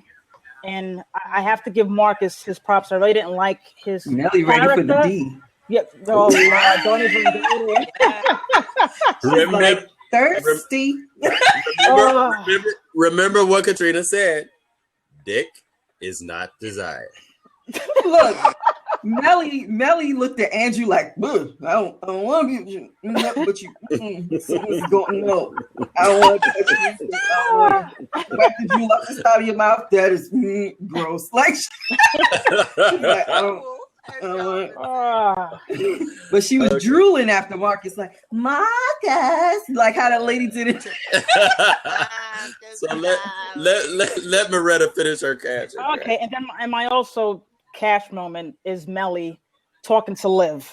And when she said, Olivia, you're going to spend the entire fight telling me why my plan won't work, or you're going to have an idea of your own, which brings me back to Liv not doing her job. And I guess her head is, I know she's not in it. She's gone through too much. She needs therapy. But, her head is just not in the game. So I'll leave that for me. Yeah, I agree. Jaha? My cash moment was the repeating of the theme of the dog, where David slept on the floor. That was great. Like, pets are not allowed on the furniture. You got to sleep on the floor. I love that. The other one was the governor of Florida, Governor Baker, when she came and was. Love her. Did she put that scene down? I was like, get that in, girl. Do your thing. She did a great job with her stuff. I wasn't sure that David would flip, but he did. I was like, David, You just effed up the game. Yeah. And then the Tarmac, Melly, and Fitz moment when they talked about Olivia, you could really tell that they have love for her outside of her being their campaign manager and blah blah. They actually care about her. It is incestuous still because this is literally your ex-husband who y'all are now talking about the mistress that is helping you do something. It's a lot. It's a lot to deal with. So, but they both love her, and you could tell that from that space. And the fact that he went back on that plane, the only thing that motivated him to go back on that plane and to shut Abby's redheaded witch act antics down was the fact that they both see Olivia in a very fragile state and they're trying to get her out of it or past it. She's like, I try to make her go on walks with me. I was like, that was really cool. And my trash moment was any scene with flipping Portia de Rossi. I don't even know what her name is on the show. I don't even know what her name is. Lizzie North. I don't even want to know. She's still Portia from Ally McBeal. Like, no, go away. Like, you're gonna get blocked on Twitter. You're gonna get blocked on Twitter. The acting is just, it's like, I'm just like, shut up. Even the idea of her being some kind of dominatrix, just gross. Like, whatever. All of it was just, all of her scenes, every scene. She's the new Harrison. Damn it. But it's so funny. It's so funny the fact that she's Australian and the fact that she's able to affect an American accent is always funny to me. That no matter what, she cannot say anything. She says anything. Portia has been in the United States long enough to have a regular ass American accent. She's been here for a long time. She's been acting for Portia de Rossi been acting since I was a teenager, and I'm almost 40. She's been faking an American accent the entire time. Exactly. Decades. Anything. You ain't even. Just no. DC isn't even the South. Why do you have whatever? Supposedly we're supposed to believe that she came from the South, but my cash probably because she couldn't say anything. Shut up. That's terrible. Of course, my cash is again like you said, the moment with Melly and Fitz on the tarmac when Fitz reveals to her that because it was really weird because I think I missed it initially when Melly was saying stuff like, oh, they're going to kill each other. They're going to bash one another's heads in or something like that. And Fitz said, don't be inappropriate.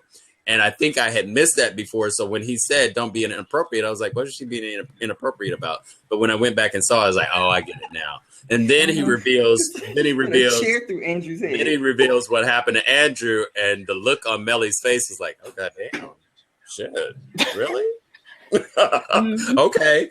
And then that explains everything. And, and just her breaking down what's going on between Abby and Olivia and the fact that she's not okay. And like you said, the fact that it shows that they really do care, that Melly actually cares. And I think it's been revealed before during the dinner. Remember when Olivia wore the black and white dress with the one swoop hair piece on the side? Whatever dinner that was, and Melly confronted her, and it wasn't really that was the White House correspondence, right? And it wasn't really a confrontation. It was Melly literally begging her to come back because we're a team, we're a good team, and that established that this was more than just a love-hate relationship between them. There was more to there was. Although not necessarily a friendship, there was a strong connection between them. And Melly, despite the fact that she knew that Olivia was sleeping with her husband, she still treated Olivia like family. And then fast forward again with the situation. I know she's about to go off. She's like that's the face she makes. I know she called her a whore plenty of times, but then at the same time, it always comes back to them trying to be cordial with one another. But then we flash forward to the fact that they had this moment this season with the hooch, and they're talking about when they finally actually come to terms why each of them are the way that they are towards one another. So there's always been some sort of cordiality between them that both Melly and Olivia knew that they don't. I don't think they necessarily hate each other, and that kind of came across in that moment on the tarmac, that there are some true, genuine feelings for this woman who supposedly came between them, but not really. That was a cash moment for me. My other cash moment was Abby trying to assert her whatever it is she thinks she has, her power over Fitz. And for me, I don't know if I'm offended by it, but I'm just like, what the hell are you talking about? All of this constant, I run you run the country. It's like, no, you're supposed to be, you work for him. He doesn't work for you. And she's so overcompensating, trying to be that monster. Yeah, she wants to be who Cyrus was to him, and she's just not. Mm-hmm. She can't be, because she doesn't have. And a platonic Olivia. She wants. Right. I think she was also having a breakdown at that moment as well. Right, and that's where the cash comes in for me, was her finally revealing her fear for Olivia and how she must have been so, because it was like when she said she must have been so scared. That was referring back to the kidnapping, and the fact that you had to be confronted with this man who was responsible for kidnapping you. And basically in her mind, I was doing my job, but at the same time, I fucked up and made my friend. She didn't want to be responsible for Andrew being killed, but in a way she was, because had she not gone behind Olivia's back and did what she did, Olivia probably wouldn't have felt the need to go in there and try and fix it. Whatever it is she thought she was going to do to make him turn, and not, because it was just like that ugly sister competitive moment that went a little bit too far. Well, more than a little bit. It was, it went way too far. She bashed the man's head in. I'm going to avoid going into like too much stuff here, but I do want to say that while I agree that Melly and Olivia don't hate each other, there also for me is not a friendship there. And I take Melly's comments about caring for Olivia with a grain of salt, because Melly for me still treats Olivia primarily as labor. Mm-hmm. I noticed that she wasn't concerned about we don't hear her being concerned about where Olivia was. She doesn't ask how Andrew was disposed of. She didn't care, just that it was done, and hadn't really noticed the weirdness in Olivia or been able to question. She wasn't noticing these things. She said, well, you should have told me. And it's like, who owes you that, Melly? Why can't you open your mouth? But she did notice it. She noticed it. She just didn't acknowledge it. She noticed that she's here, but she's not here, right? She doesn't ask. But the thing for me is, it goes back to 517. You know good and well that this man was responsible for this woman's kidnapping, well over 2 years ago. And during episode 17, she never expresses any concern about what Olivia might be going through, having to confront this. It becomes only about protecting herself and about her. And I was extremely pissed off with her in that sense. And so for me, until I'm actually shown this, I don't give a fuck what Melly says about, I try to get her to go on walks with me.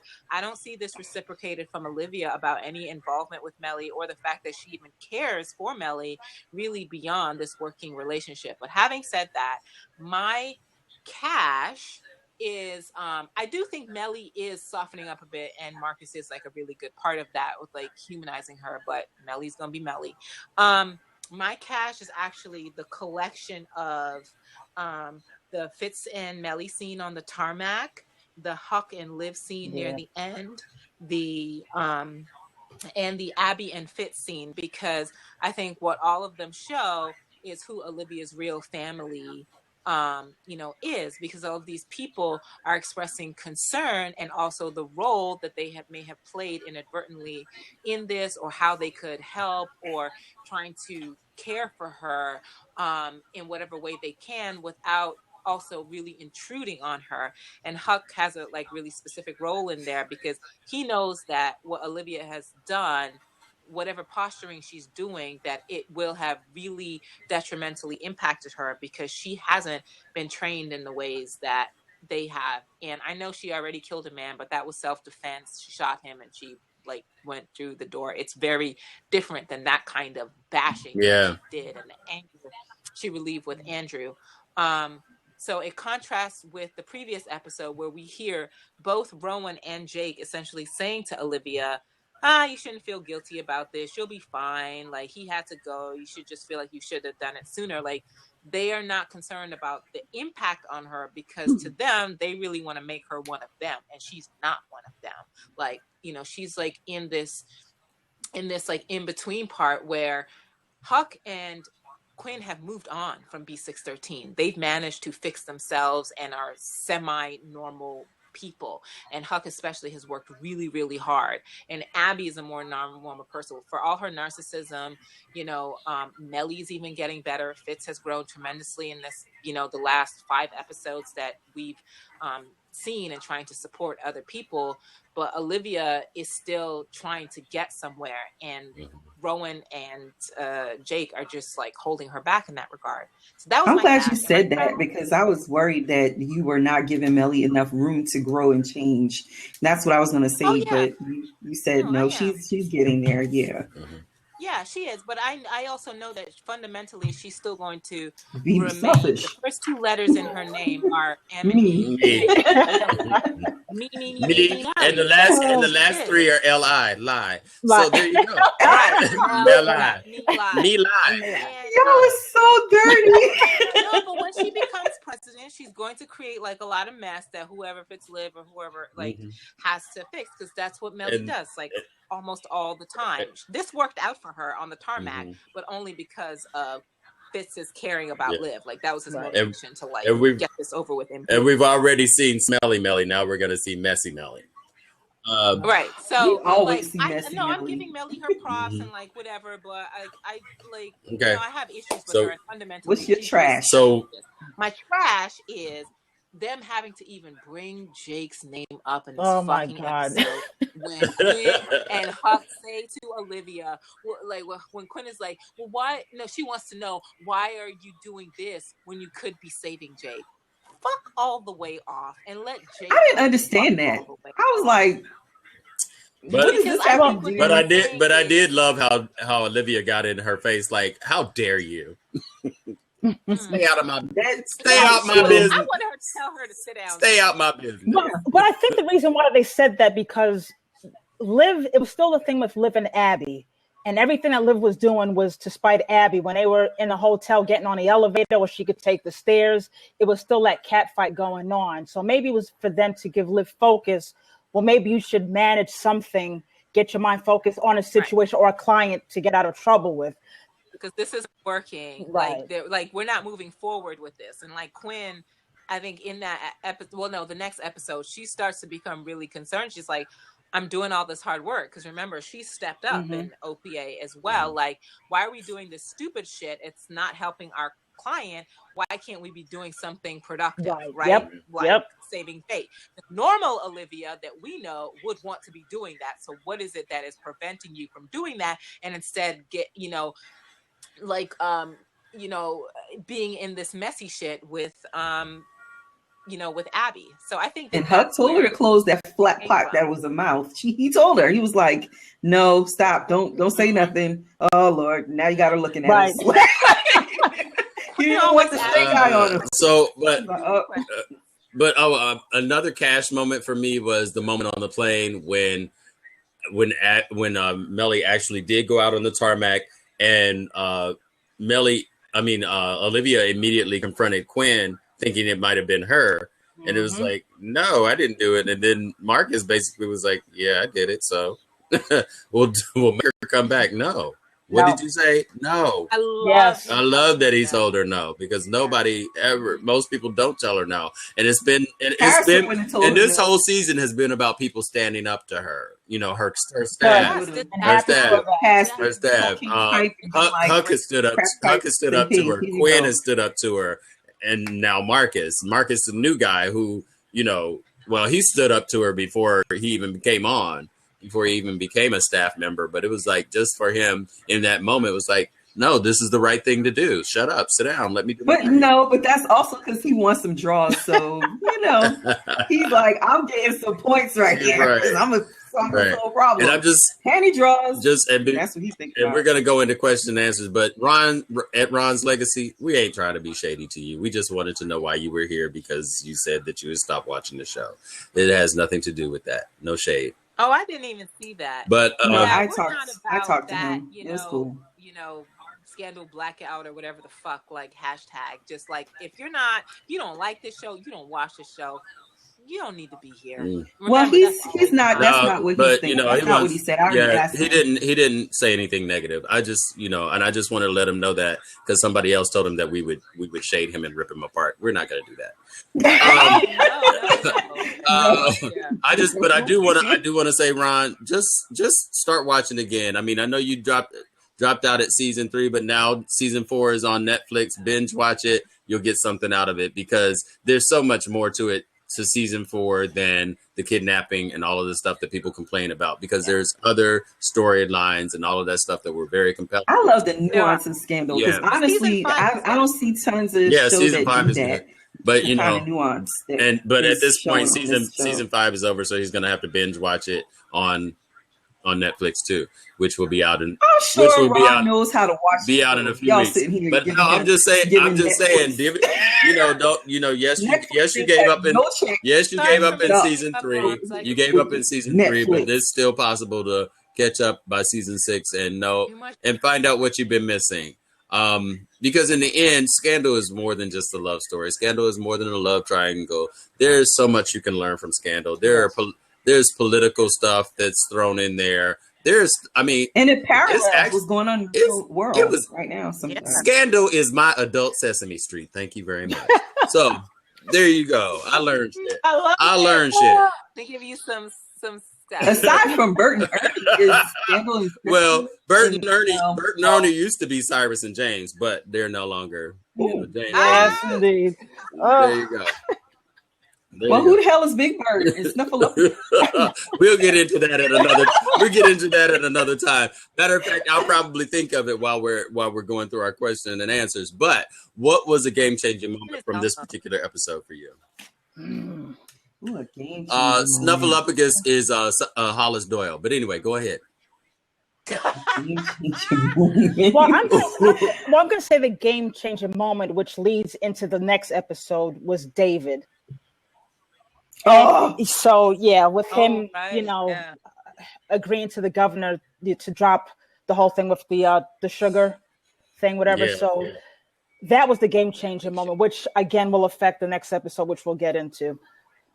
But the fact that Susan didn't even realize it, I was like, why wouldn't she? Because that was a very big departure from where she was swaying towards, who she was swaying towards, which was Melly. And then it didn't even matter in the end because Susan didn't take the state. Hollis did. Yeah. Right at the end. Which is why David even revealed it in the first place, because basically Lizzie said to him, "Well, at least you're still clean." And then he was like, well, and she's like, you didn't. And he was like, yeah, I did. And it's like, so. And the fact that he considers that old troll a dang on confidant is gross. Well, kind of when you kind of have sex with people, they kind of become a confidant by default. But Liz is the Jake. Yes, she's the female Jake. No, that must be why I don't like her. Yeah.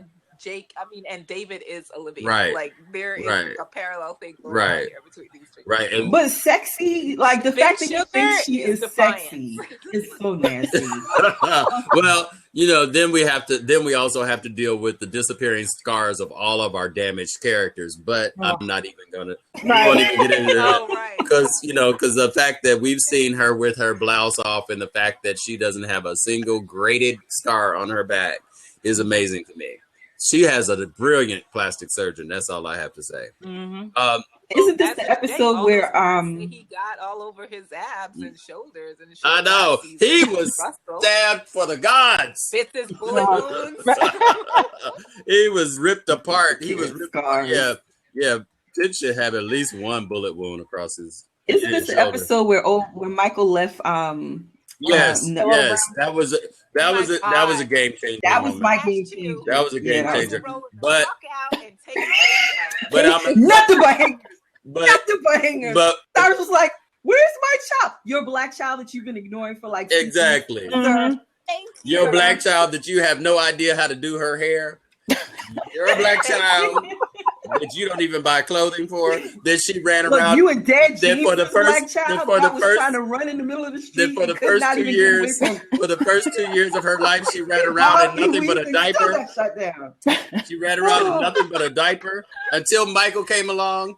After exactly. After no, I wouldn't know. At least for her first 2 years, James was there, or at least for the first year, James was there. But now he never wanted that baby. No, he didn't. He didn't. Well, and then you talk about where's my child. But the funny thing is, originally James wanted a big, fat, juicy Asian baby, but he gave him a little fat, juicy black baby. So, well, Ella's godparents could step up their game as well, but that's another story. She has terrible godparents. Yes, her godmother just aborted a baby. No, that's not the thing.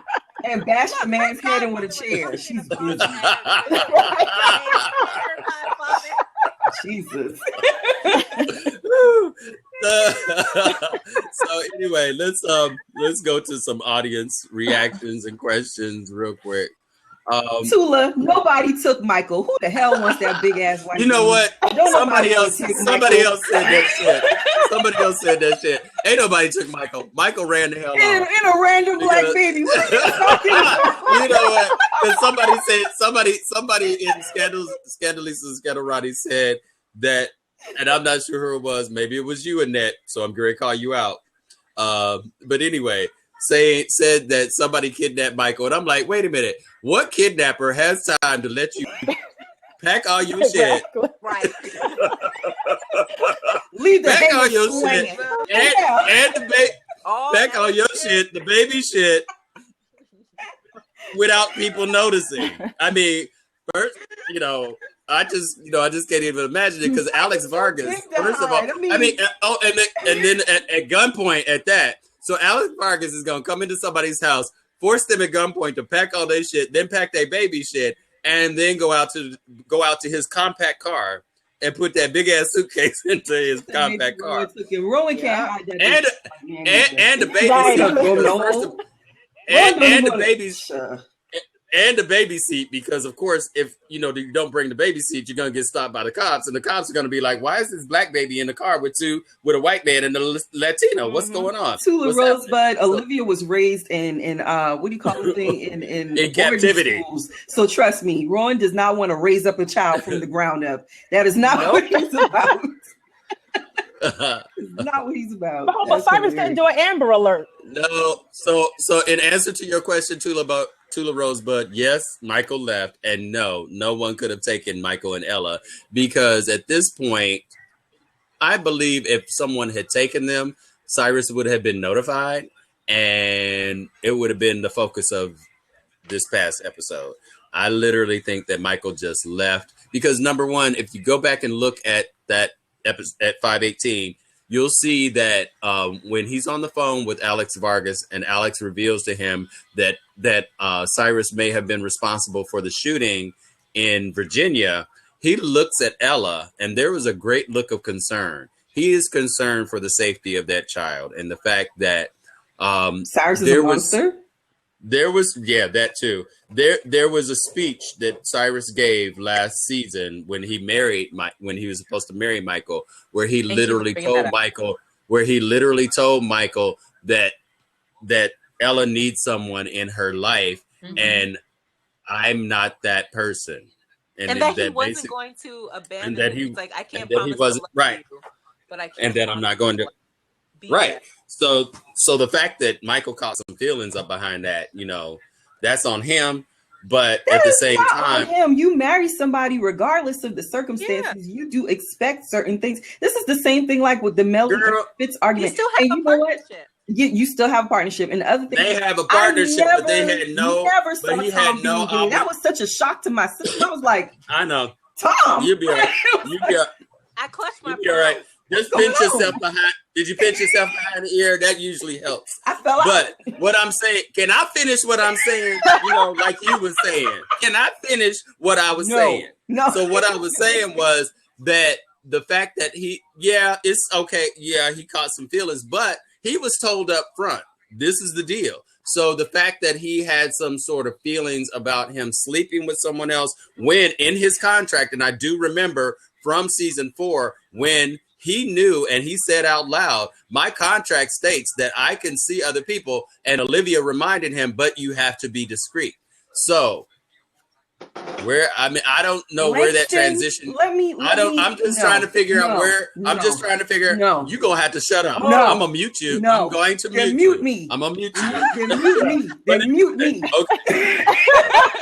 Then mute me. Here we go. That's what you're gonna do. Here we go. So anyway, look over here, just yapping. So anyway, like I was saying.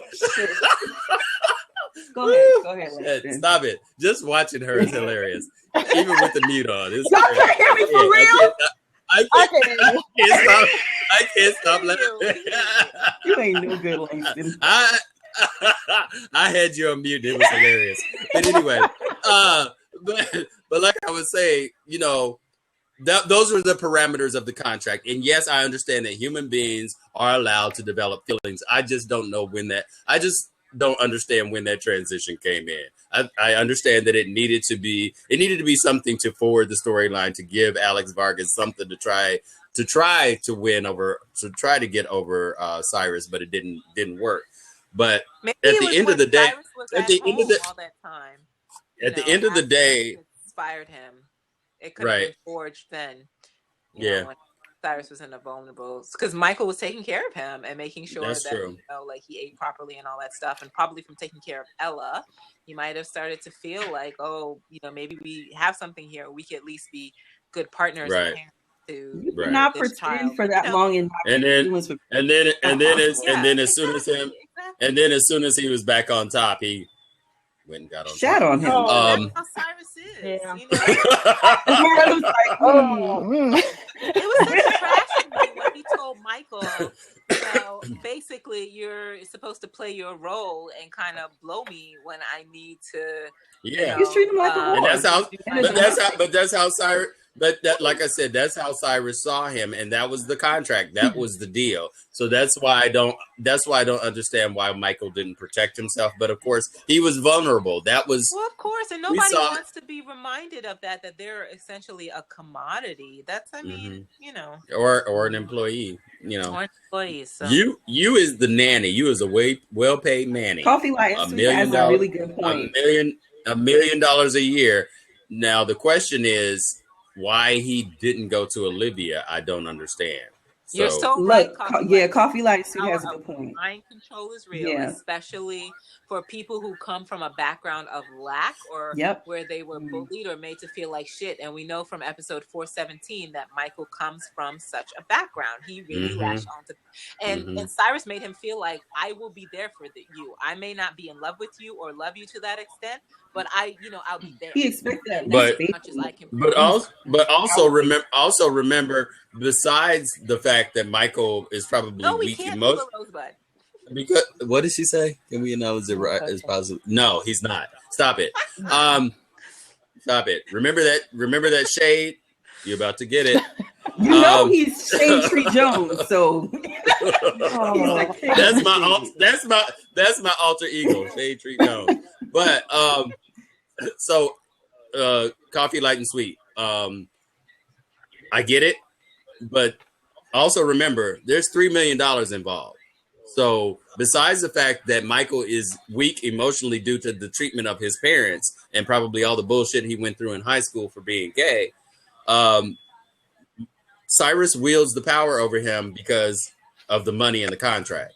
So at any moment, if Cyrus, if Michael screws up, remember, he has to pay back $3 million plus another $1 million if he breaches the contract in any way. So that's how Cyrus was able to get him to go mess up Alex Vargas, because I'm sure Cyrus reminded him of that, because the last thing that Cyrus said to him before we ended up cutting to the scene between him handing the thing to Alex Vargas was, Are you sure? don't forget, I can. Are you sure you want to mess this up?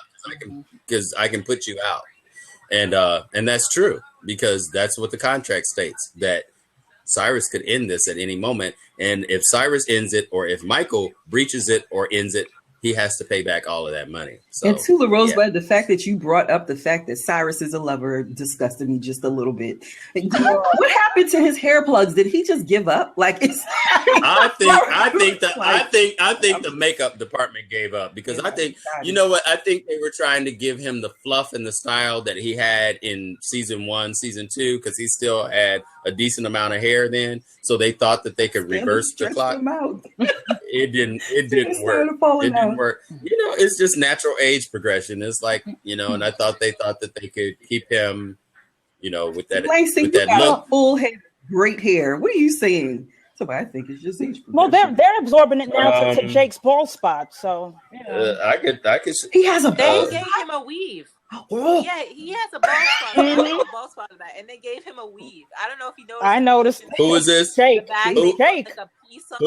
It's not Jake? even the same color, but like, you know, it blends. But he has. Oh, and can we talk about Jake's black wig from the previous episode? I talked real bad about Papa Pope's wig, but Jake's wig was even worse. And that shade of lipstick that they used to make him give that peachy color, that real pink color to make him look like. Oh my God! Y'all are just no good.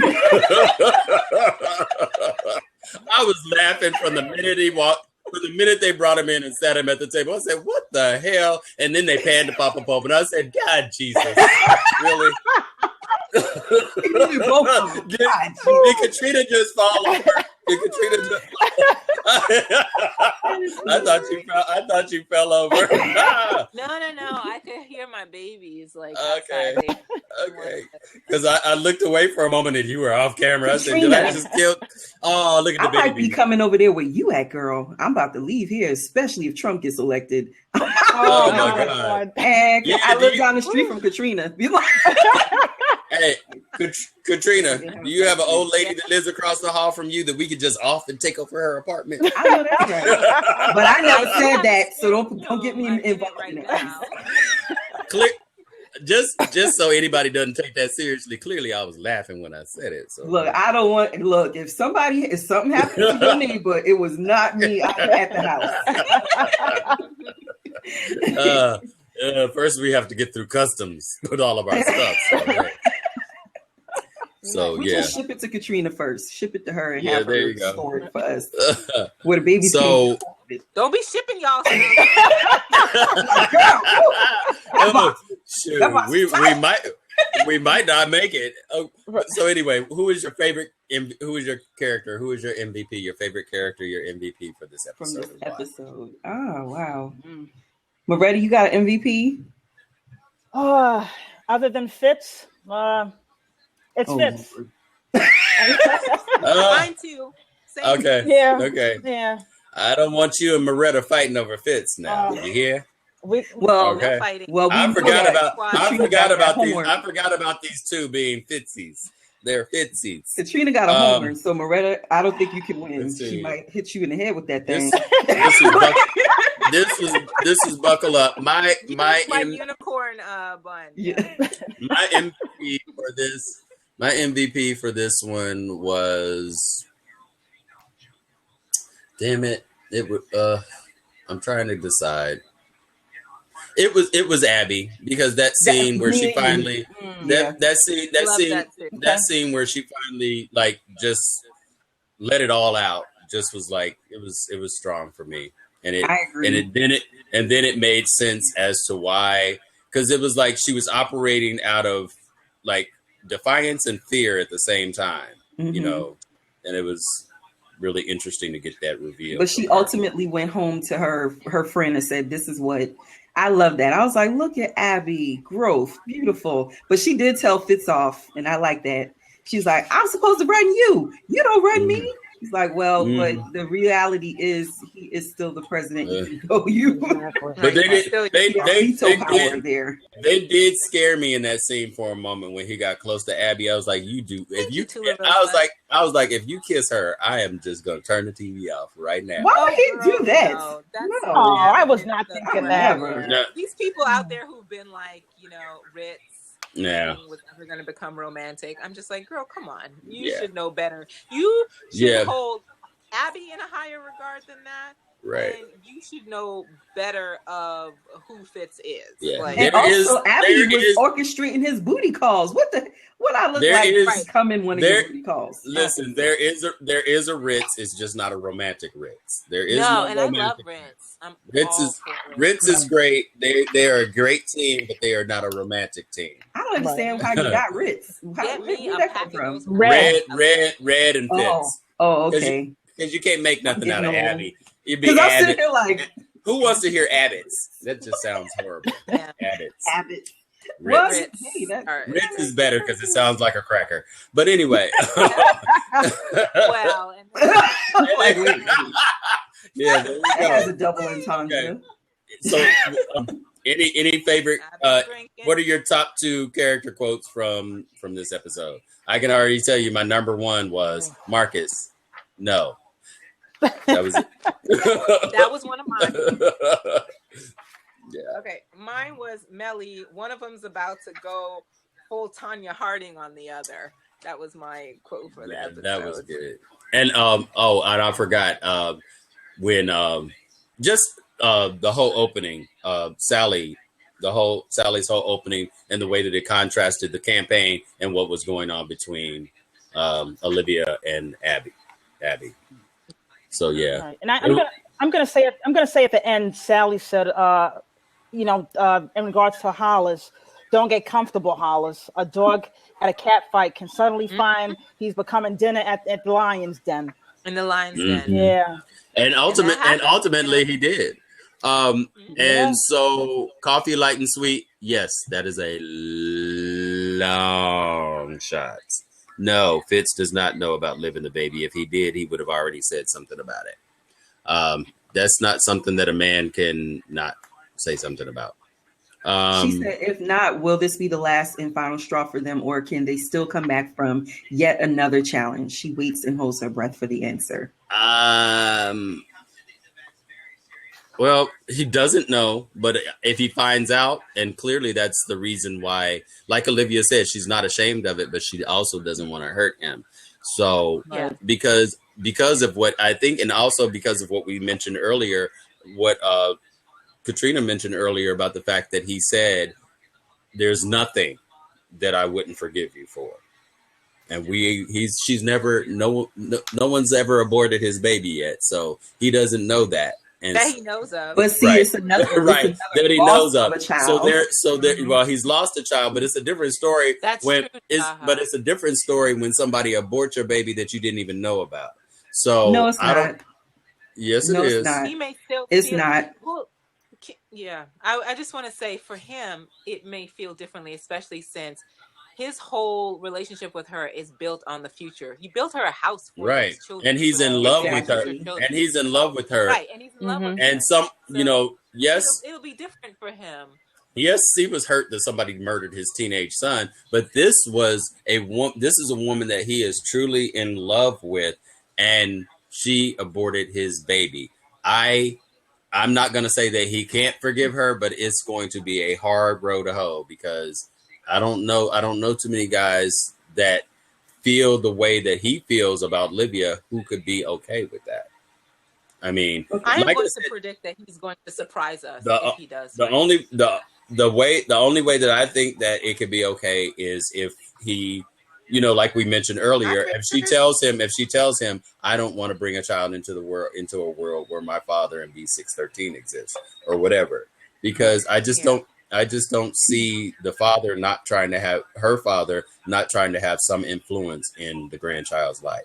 Hell, I wouldn't be surprised if Olivia took the child to visit and he would lock the child in the closet with audio tape saying "Kill Daddy." Look, Kill with Daddy. Ella.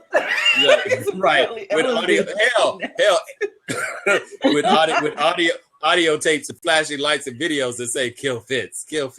Mm-hmm. Oh, that's No, so I wouldn't. scary. Yeah, so that's a weird moment. So it's possible. you, I mean, Sandra. it's definitely a long shot that he already knows, but it is definitely going to be a challenge that they have to overcome. So Tula now- said, would Liv and Fitz baby ever be safe from Mama and Papa Pope? I don't think so. Probably I think Mama not. would come out of Because they would hiding be they would be like my grandparents when I was adopted. They would sneak and try to see them. So, But you know, that's the real world. There are all kinds of dangers and influences would. that we don't want our kids to be around, but we have to find ways to Mhm. protect them and Mhm.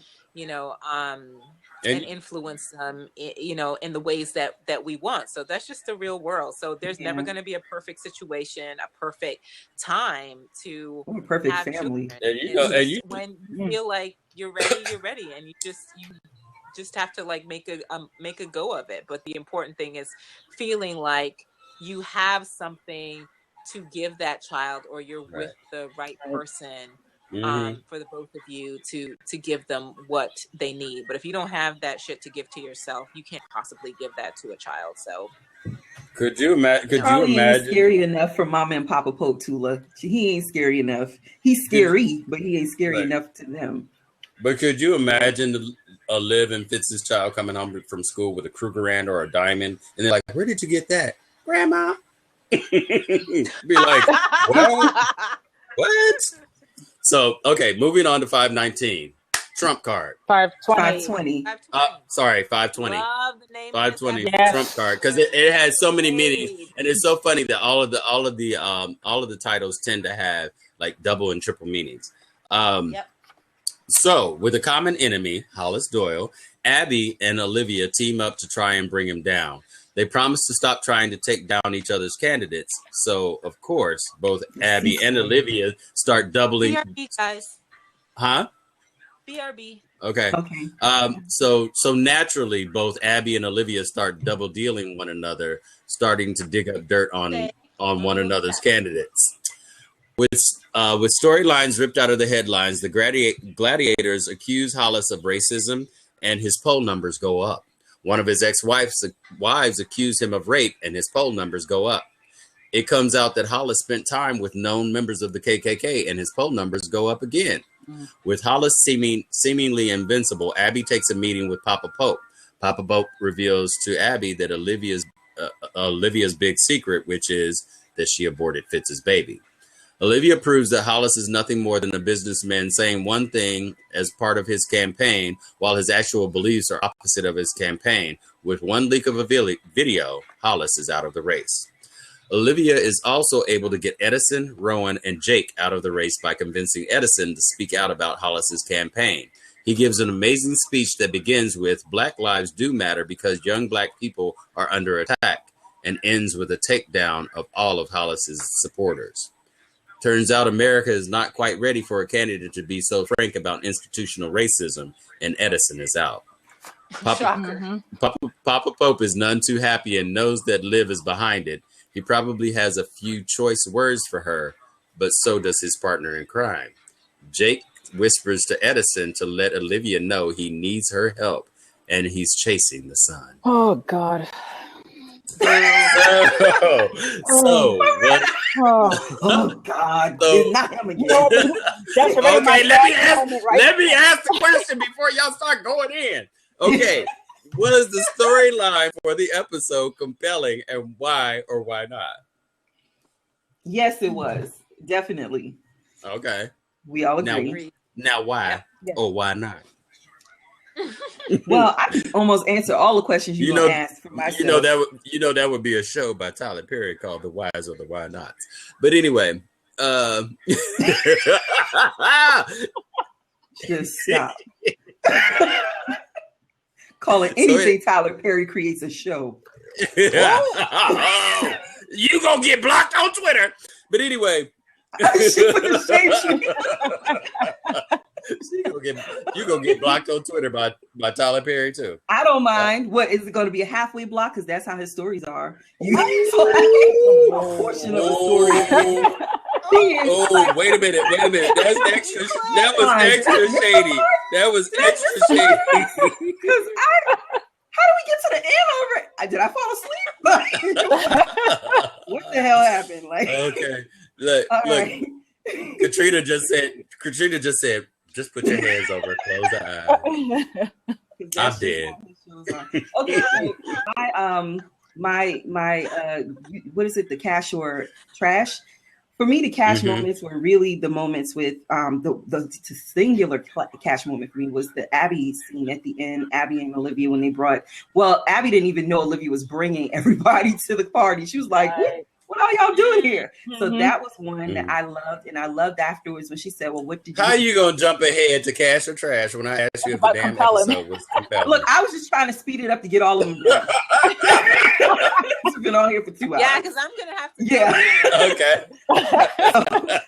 So I'm gonna just do it really briefly. I'm not gonna go detailed. I loved it again because I saw when Olivia looked down at the folder, like, no, that's not all you have, but you're gonna tell me what's in that folder later. So that was really good. I love that moment. My MVPs, I had two, was Edison and Abby, because I love the way Edison was just like, finally, I get to grab my balls on TV. It was great. And then because of Abby's sensitivity to Olivia at that moment and her willingness to not just be in it for the candidacy, but to pull back into her sister role and say, look, I knew this was something that was going to be important. She was like, well, it wasn't going to hurt me. It was going to hurt him. And I'm like, no, Olivia, it would have hurt you too. You just being a braggadocious right now. My favorite quote was and my other one for Cash was the Lovers of Liberty, when she busted the hell out of Hollis and he was left with his face I loved it. I was like, your face is on the floor, clean up on aisle 9. And then the quote was, he just lost the presidency. Like the guy came. Yes, I love that part too. Nobody asked you to say all of that. That was really good. I love but you know what? That moment I think was a plant. That was a planted moment, because I think that reporter was actually working for Olivia and Edison. Yeah. So, it was but first when he first said it, I was feeling some kind of way. I was like, why the black man got to say something like that? and then when I watched it again, then I realized, because then I realized the way that he asked the first question was very pointed. Pointed. And then Edison's response was almost scripted when he said, well, I've got to do my speech now. Thank you. Bye. I was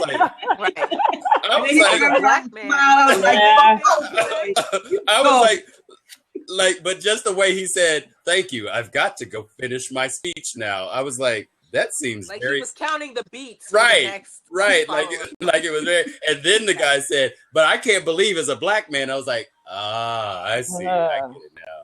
But it was like Olivia said, now you say this at this point, and then the reporter will ask, and you, like you said, he was literally counting the beats. Okay, when he finishes saying this, now I'm going to say this.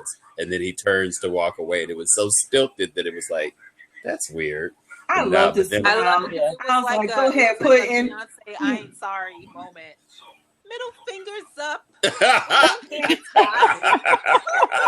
Couldn't put it down. Put down his that was Edison's lemonade moment. It really was. I really enjoyed that moment. Let me just say, I love the way awesome and so true. I love the way that this show really stands on a platform for our issues, and also to show America in its face with entertainment. That this is what you've been doing to us. This is how we feel about it. I'm going to say it, but it's going to be couched in entertainment. I love that about this show. So when people compare it or say stuff like, oh, it's just falling off in the rating, I'm just like, y'all just don't get it. Because they're not really paying attention anymore. It's like they were so engulfed in this not a supposed, but it's a love story. But that's not the only thing that's going on. One aspect of the show. Don't forget that it's a political drama. a political drama / thriller. And it's like, and political shit happens. And it's actually stuff that's relatable, that's really going on around us. And if you pay attention, you know, there are messages that you should be listening to that should tell your ass to get your ass to the polls this season, this election season. Preach.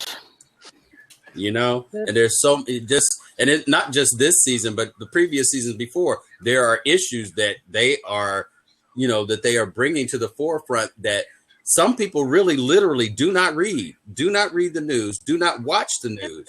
But this show puts the news in your face, but does it in an entertaining way. And it's like, and people need to stop complaining about trivial shit like whether or not Jake and Olivia are in love with one another, whether or not Fitz and Olivia are going to get back together, and pay attention to what the actual words that are being said and the script that has been written that is telling you the story of what's going on out in these streets. But you know what? Honestly, the fact that you say that, you have to realize, number one, a lot of people that watch the show don't see the nuances in the entendres because they aren't in the space. Oh, right, for the word entendre. They're I was gonna say they're not in the word entendre. They don't they're not in our skin or our space. And then the other part of that is also that mindsets. When you think about somebody's mindset that loves what is the name of the show?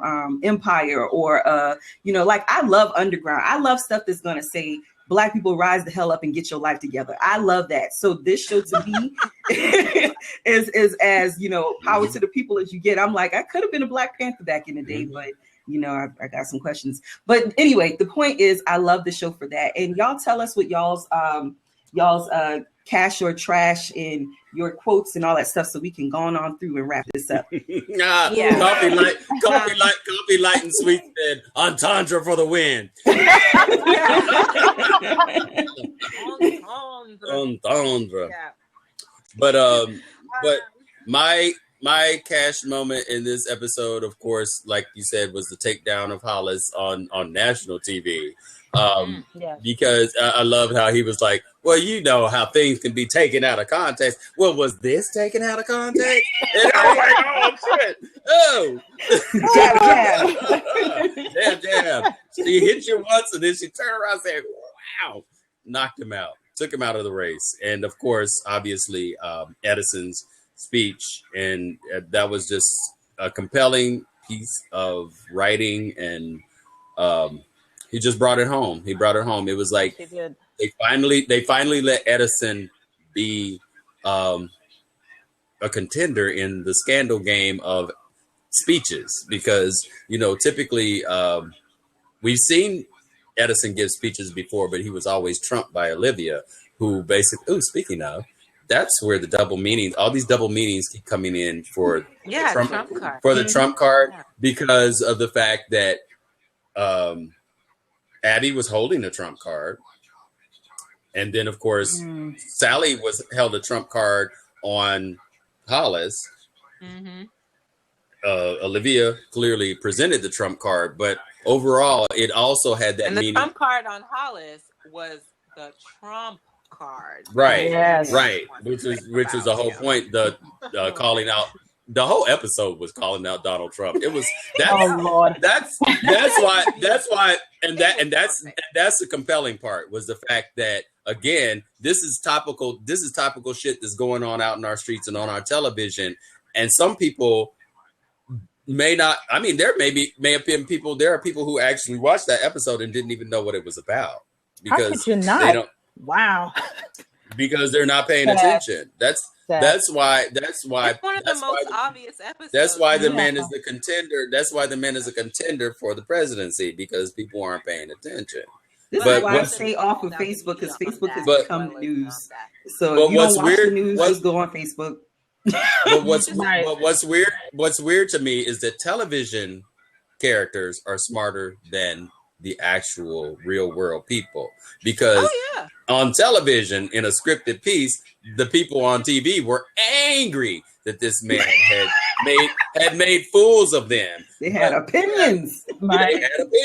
But our people are out here going, I like him because he has his own opinions. Girl, look, I would just say this: my esthetician, she because thank you, girl, for getting my skin together. But my esthetician, she was like, see how she always brings it back to her. But anyway, go ahead. No. The I'm just messing with you. She's from South Africa, and so she was like, "I'm voting for Donald Trump." I almost got off that table and was like, "And I'm out because you don't care about black people." Get your hand off my face. Right? Yeah, I was so mad. I was like, "This lady is ridiculous." She's telling me, I said, "I'd rather vote for Hillary Clinton." She's like, "Well, Hillary's a liar." I'm like, Donald Trump is. Is he a Bernie stand? I was like, "Are you serious?" No. She said she would rather vote for Donald Trump. And I'm sitting there like, he's racist? And she's like, no, he's not. I'm like, have you been watching the news? Oh my God. Are you ignorantly informed? I was like, I swear, get off this table. But here's the thing. I swear I had hoped and wished at one point that Donald Trump was doing what Hollis did, was that he was just faking out the American people just so he could get noticed. But it has not stopped. It has not stopped. And now the vitriol is real. And now he is the one Republican candidate, and none of his rhetoric has changed. So he's going to pull it back a little bit. Oh, he definitely will. After he's already started convention. Oh yeah, because he knows in the general that shit will not fly with like regular people who are going to vote. Like the primaries are about the base. The Republicans all. I still ain't believing him. And they switch. But no, anyway, I don't want to, we can go off on that all day. Let me just say my cash and trash real quick. My cash, because I need to give Liv a shout out.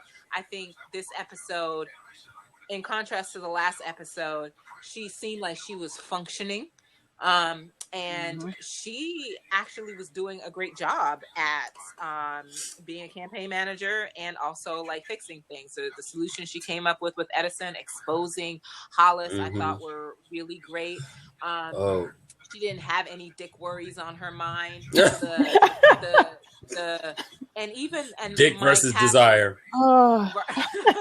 With Abby, the fact that she said abortion so matter of factly, Abby was thinking it was going to be something devastating. She was like, "What, my abortion?" And she's like, "I'm not ashamed." And I think people overlook this, and people were so mad at her. But I think it's a really important moment to have that on television for Olivia to say, I'm not ashamed of that. Like, she shouldn't be ashamed of the procedure. And I think, going back to, whether viewers are smart and people are really connected and all that stuff, like, people should really ask themselves, why is it that you feel like she should be ashamed? Like, that's a reflection of you and not her. Like, especially in this climate we have where all over the country laws are being enacted to shut down, like Planned Parenthood clinics and other clinics that provide abortions as part of the services that they have for women. Like, to be able to say, I am not ashamed of what I did, but I do care that it would impact somebody else besides me.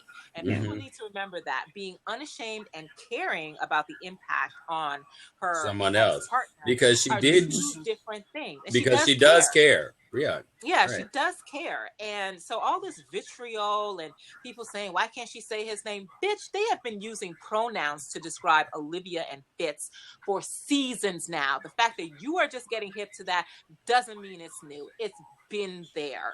Like, I've had so many questions about this that you just noticed because it was attached to abortion when the him and the her thing has been going on for a while. Take it to the river, Katrina. Baptize them. Baptize them. I'm gonna make this comment because let's see, to the Rosebud, and this is not her opinion, but she's repeating someone's opinion.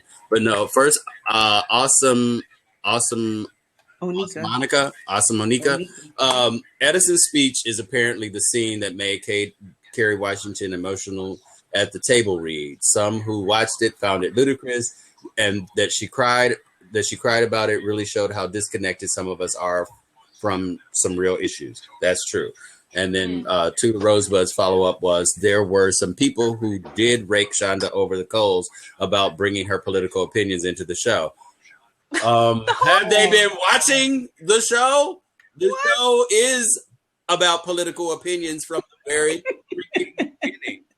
Oh my God, it's a political drama. Yes. And how about the fact that as the writer, and I'm not yelling at you, Tula, as the writer, I'm yelling at people in general out there in the world. The fact that as a writer, most of this show is based on her opinion or the other writers of the show. There are at least 10 writers on this show, maybe more. And then I'm like head writers, not to mention the people that are under each of those writers.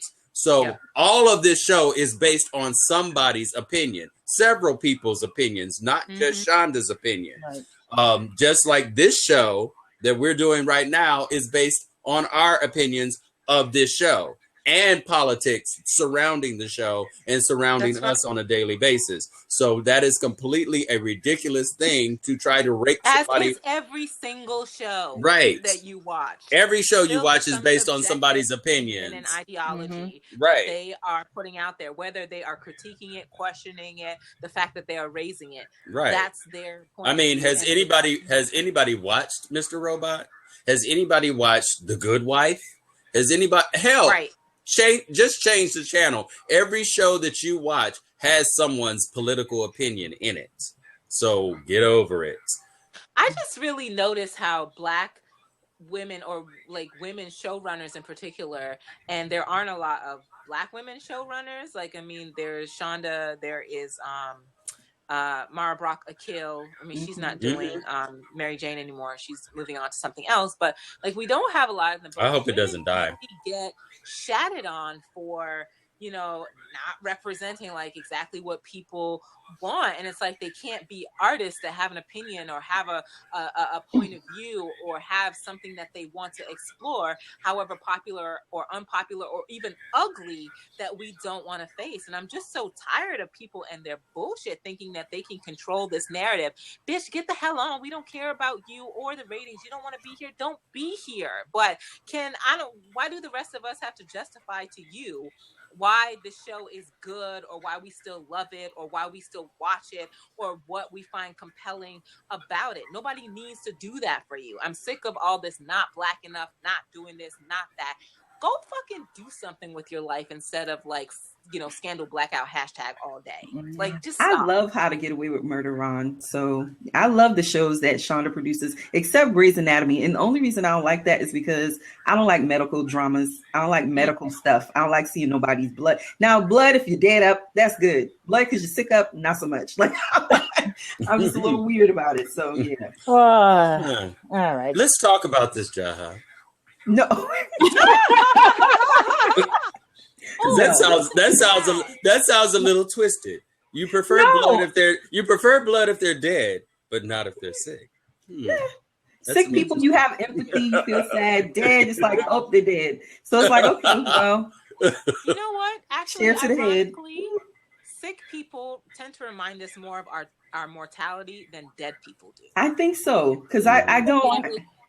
It does. It affects us more. But I want to say, you bringing up that little faux therapy thing reminded me to put this tidbit in there. This is the third time now in the back half of the season where somebody has mentioned Olivia's failure to go to therapy, or the fact that she needs therapy. So, which leads me, Shonda is playing with us, but like that she that season six might be therapy sessions.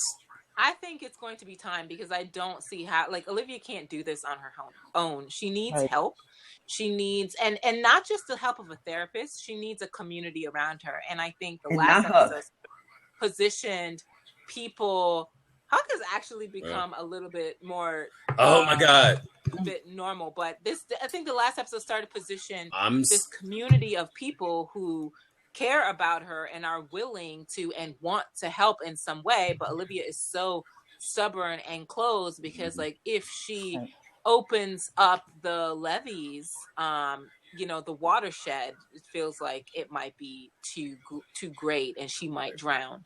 And that's, you know, partly what her problem is. But I think it is setting up this fact that she can let herself lean on some people, and they're being positioned to get to that point where they can support her. And she has to make the decision to say, I need support.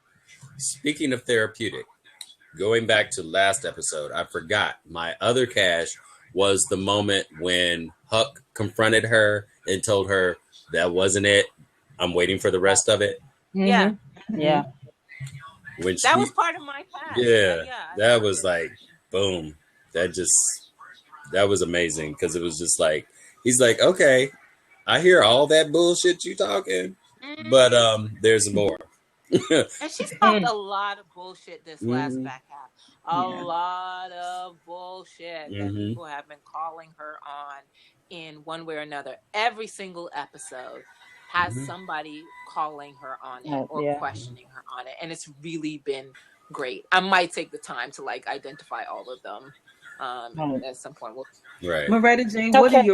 your moments? So I'm going to say my cash moments, of course, is Edison's speech, which I wish Ben Carson would have said before he dropped out of the race.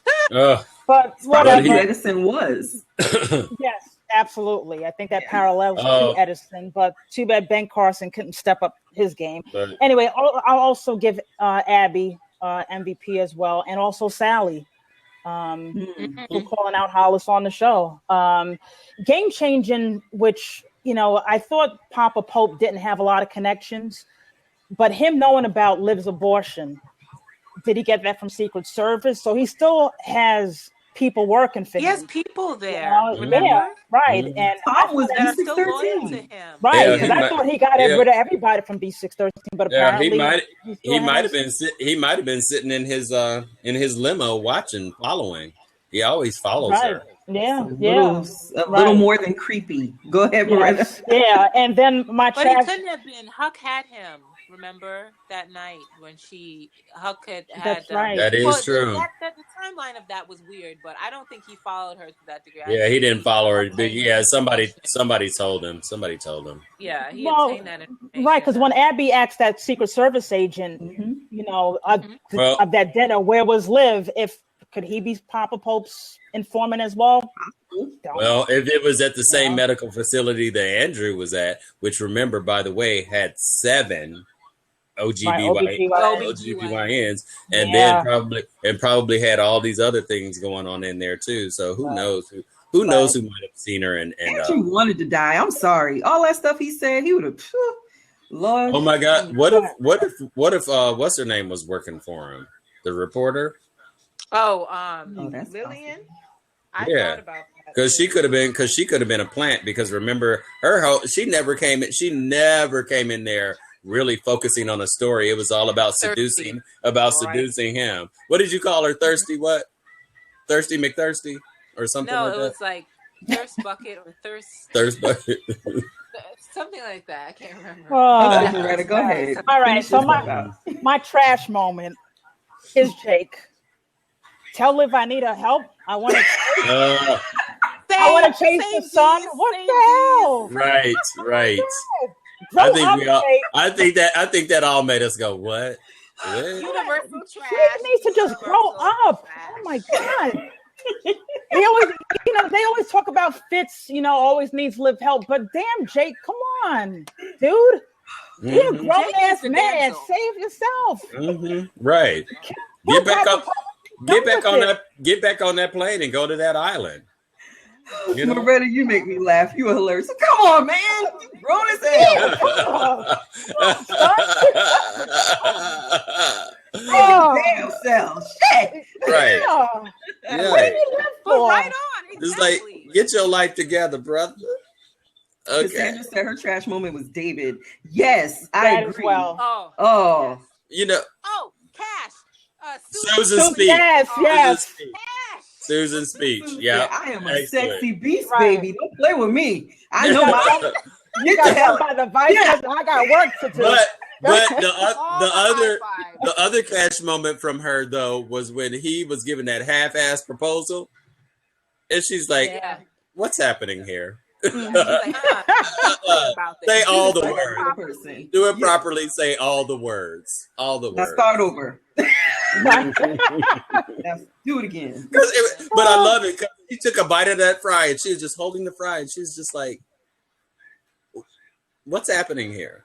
It's like, are you trying to propose? Because that ain't it. That is not it. Right. Like, I'm gonna need you to do this right. Mm-hmm. Do it like real people do. Because that was hilarious.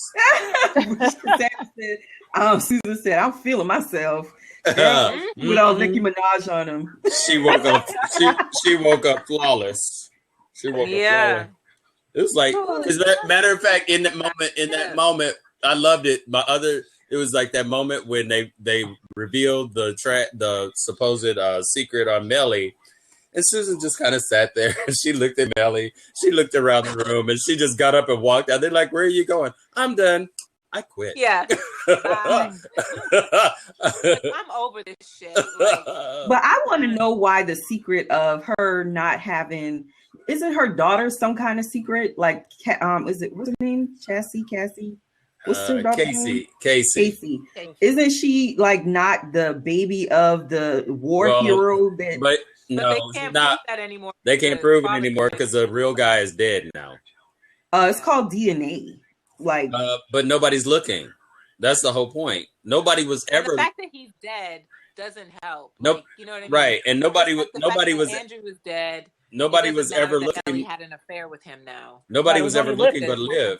Okay. Liv was the only one looking, and that's why he. But it's still relevant, is what I'm saying. But again, nobody's looking. Nobody cared until Olivia tried to pull it out, tried to bring it up, and then ultimately the guy died. So now it's no longer something that anybody has to worry about. Right. I'm sorry. People back on it. Prince died without a will, and they are doing his DNA at this moment. I think that does matter. But why? Why? Because she's not in the race anymore. She's not in the race anymore, and even when she that could have been the bomb. That's what I'm saying. That could have been the bomb. The fact that this story she's telling America is not a true narrative. Why is that not? But that's what Olivia tried to expose. But now that the guy is dead, it doesn't matter. Y'all know you can exhume bodies, right? You know you can pull them up out the ground. Yeah, but again, nobody was looking but Olivia. That's the whole point. But the thing is, for Olivia, once Ronnie died, and remember that whole kind of not ceasefire thing, but the do better thing when Fitz came and was it Pencils Down? That episode. Oh no! It was not Pencils Down. I can't remember the episode. The Miseducation of Susan Ross. 516. That she decided that I want to win, but I want to win with my dignity and blah blah blah. So she decided she didn't want to go down that route, especially after learning that I pushed this guy that far that he killed himself. Which I don't know, killed himself, got killed. We'll see. So she decided to pull back on that. That's why she's not using that as the bomb. Like. Koala story. That's what I want to know. Too? Yes. What the hell is it? It's like, and she probably stole a koala for her daughter. A real one. Casey said, "I want a koala, mommy," so she went to the zoo and stole it. And they expunged it. They expunged it from a record when she said, "My daughter wanted it." So, and Susan could be real cutesy and sweet, and people would be like, "Oh. Here, let's just put the koala back." So I'm assuming we're wrapping this up now. Yep. Yeah. We are. So let me just, So basically, you can join us next week, May 14th. May 14th. Yes. Next week is the season finale. I can't be here. Next week is the season finale. You can't be here for the season finale? What? My daughter's birthday is on the 12th, and her birthday weekend is next weekend. So no. Okay, so anyway, she'll be 16. Yeah, so tell her I said happy birthday. Tell her we said happy birthday. But yeah, in just 1 week from today, join us for the season finale episode of Scandal Podcast, where we'll be discussing. I know where we'll be discussing because they cut us one short this year, and now we know why. Because probably Carrie's pregnant. Because Carrie's pregnant and she's starting to show. Because apparently, and we do not want another season. What was that? Season 3? Oh. No, we do not. No, we don't. and so they're talking about So next week's episode will be 21. Normally we get 22 outside of the year that she was pregnant, and outside of the season, this first season. But yeah, so season episode 21 next week. And actually, let me see what the name of it is. I can tell you real quick. That's my girl. Right. Yeah, that's my girl. That's my girl. That's what it is. So join us for 221. Oh, Cassandra, 521. Hello. I tried to go back in time. 521. 521. That's my girl. Yeah, I lost my damn mind for a minute. I haven't eaten, so I need to eat. And you had us on this podcast for 6 smooth hours. So yes, we all need to eat. Our Chipotle is gone at this moment. It ain't even. Look, it ain't even. Look, it'll be 3 hours at 2:15. Okay. 3:15. And good about it. It's been lovely being back with y'all. But we're so. But see, this was for our audience. They always want us to stay on longer, so we stayed on longer today. We spend a little extra time on each episode for you. So if there's anything that you missed or couldn't figure out, hopefully we covered it and we made sense of it for you. And we will see you next week. For the season finale. Thank you, awesome Onika. I'll tell her you said happy birthday. I appreciate that. And we love you too, Cassandra. Thank you, Cassandra. I love you, Moretta J. Thank you for joining us. Thank you, Moretta. Nice to meet you. Thank you. Yes, and happy Mother's Day. Happy Mother's Day. Happy Mother's Day, everybody. My daughter peeked in and said, Mommy, I'm walking to the store to get your gift. I was like, you want me to take it? No, I'm not. I want you to see it. There you go. Not technically, but I got to school these young kids, so I'm a mother to the younger folk. So yeah, so there you go. Yeah. But happy Mother's Day to all of y'all's mothers. One day you're gonna have to come on and play the Scandal theme song with your guitar. My bass is there. There's my keyboard. So yeah, I'm all. Yeah. All music. Yes. Yeah. Yeah, I be stalking her Facebook page. I see her with the guitar in her hand and stuff like that. Man. Love it. Are we on Facebook as friends, Moretta? No, but I'll send you an invite. A request. You better answer her request. You did? You sent me one? I might have a long time ago, but I won't be paying no attention to it took her 3 weeks to respond to mine, Moretta. I don't feel so bad.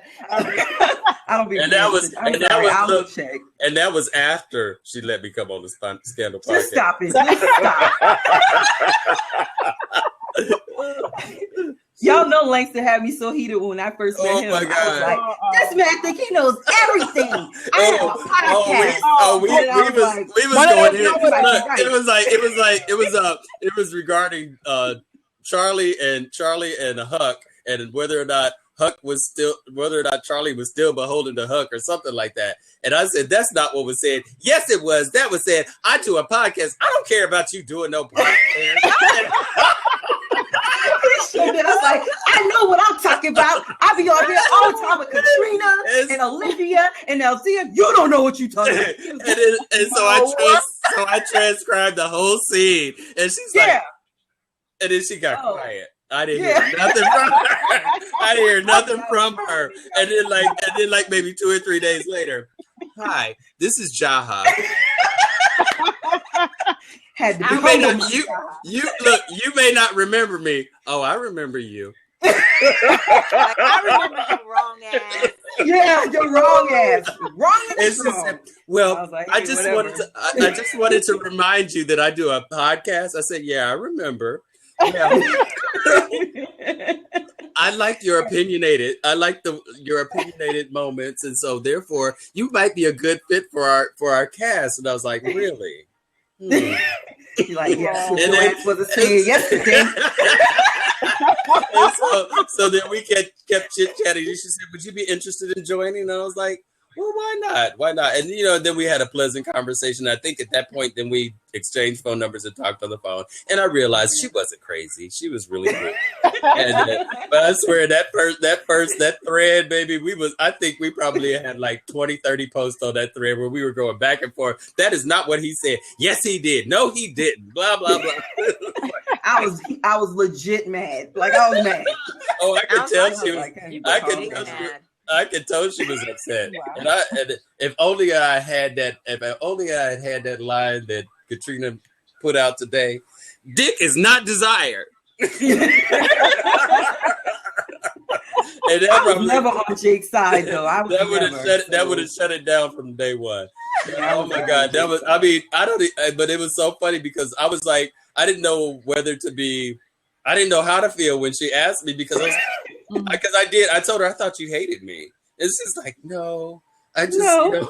I just. I was mad, but I I'm don't very. hate people. She said I'm very passionate about my opinion, and I said, yeah, so am I. So am I. So, but yeah, And that's that how. began the love. I and- got me my Katrina, who is excellent, and my Langston, who is wonderful. And Moretti, you joined us, and we love you because Thank you've been you back so and forth much. with us We for love And you. and LD, if you are And out there LD. somewhere, you are missing in action, and we need to. I haven't We need seen to. LDF for so long. I know, and we She need. comes We on need my scopes when I do Yeah. night school. She comes on my and scopes. so we need your real world. Just you bring the real world in for us by mentioning people's real names and stuff. So All that's all. right. And we miss that. I It may I don't drives- even know what Portia's name is. It drives Jaha crazy, but we love it. We love it. Why you keep All bringing right, the real y'all. world in here? But anyway, we are officially literally at the 3 hour mark, and so Yeah, we got those that love us will watch this again. those that don't know us may be like, hell no, 3 hours. They'll go watch the. If you sat through Malcolm X, That's if you sat through what other movie was 3 hours long? If I you think sat that through was the only one. it wasn't. And No, Passion of the Christ, No, where they no, was beating I'm sorry. the hell out Yeah. of Jesus. That was Okay. the most horrible If you- movie. If you sat through Batman versus Superman, you can sit through us. Oh 'cause we're Lord, actually, that We was sat through Star Trek. That We're was at- cool. we're actually funny and have opinions. What was that Hobbits movie? All right, y'all. I'm out. Thank y'all for being here. All I right. appreciate y'all. Thanks for Bye. joining us. Love you Thanks for guys. joining us, and we'll see you next week. Don't forget. Moretta, he talking to you. All right.